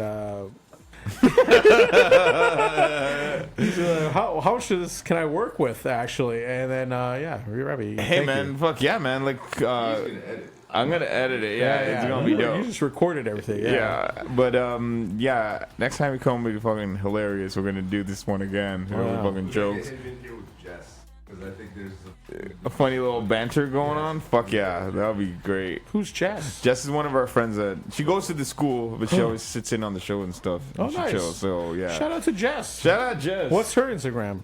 Jess? Actually, don't say Karen? it. There's a lot of weirdos out there. Yeah, fair enough. Me included. No, I'm joking. You fucking guy. But we usually do the shows on Thursdays at 1:30, and that's when she's usually chilling and stuff. Does this show go this long? It goes as long as we want to. This time it went for 3 hours. Holy shit!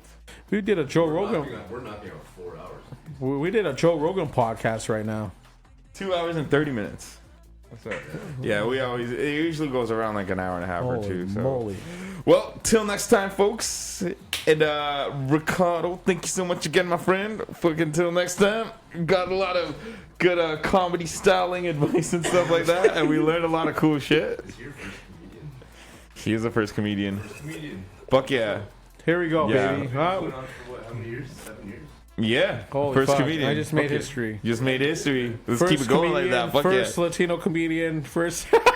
Just go to everyone. Fuck yeah. Yeah. Pro Dragon Ball Z. Right? Yeah, openly says this out loud to the Yup. public. And I know you don't want to do sets on thing, but maybe you could we could do some practice sets, or I don't know, however you want to do Practice sets. whatever's funny. Do some funny shit. Link to some videos Oh, that you can do. So like That. some videos. on the actual. There you go. Oh That'd be yeah, Or I could show you other people's work. that too. That No, too. but that Fuck is yeah. not. Yeah, I'll do something. I have to like I do a love proper recording too. That's the thing for me. What do you mean? Oh, for like of your sets and Yeah, stuff. yeah. Yeah. Hey, I know a guy. Yeah, there you go. Yeah, man, let's fucking hit up some of the sets. That's Let's what I'm fucking talking go. about. Yeah, Yeah, why not? We're networking here, baby. Yeah, This lady knows what we're talking about. absolutely. Just listen to. I should put the. She just told me to go fuck myself. All right, guys. Fucking, that was great. Loved every moment of that. Fucking, we'll do this again. And fucking, that was fucking jokes. That was great. We filled up the entire card, dude. That's a long. That is a lot then, because there was like half of this card was empty, so that's 64 gigs, which is probably 2.5 That hours. is too much, dude. No, that was great, man. Fucking, I loved it. That's great. It'll be like a Joe Rogan. Yeah, Oh, yeah. You could post a lot of Literally. these on your Instagrams and stuff Yeah. as well too. There you I go. will definitely post some of Fuck the yeah. clips, man. I love it. All right, man. Yeah, Fuck. yeah. Thank you. Hey, Fuck thank so you. much. I gotta get out of here. Yeah, let's do this. Fuck, peace. Let's go.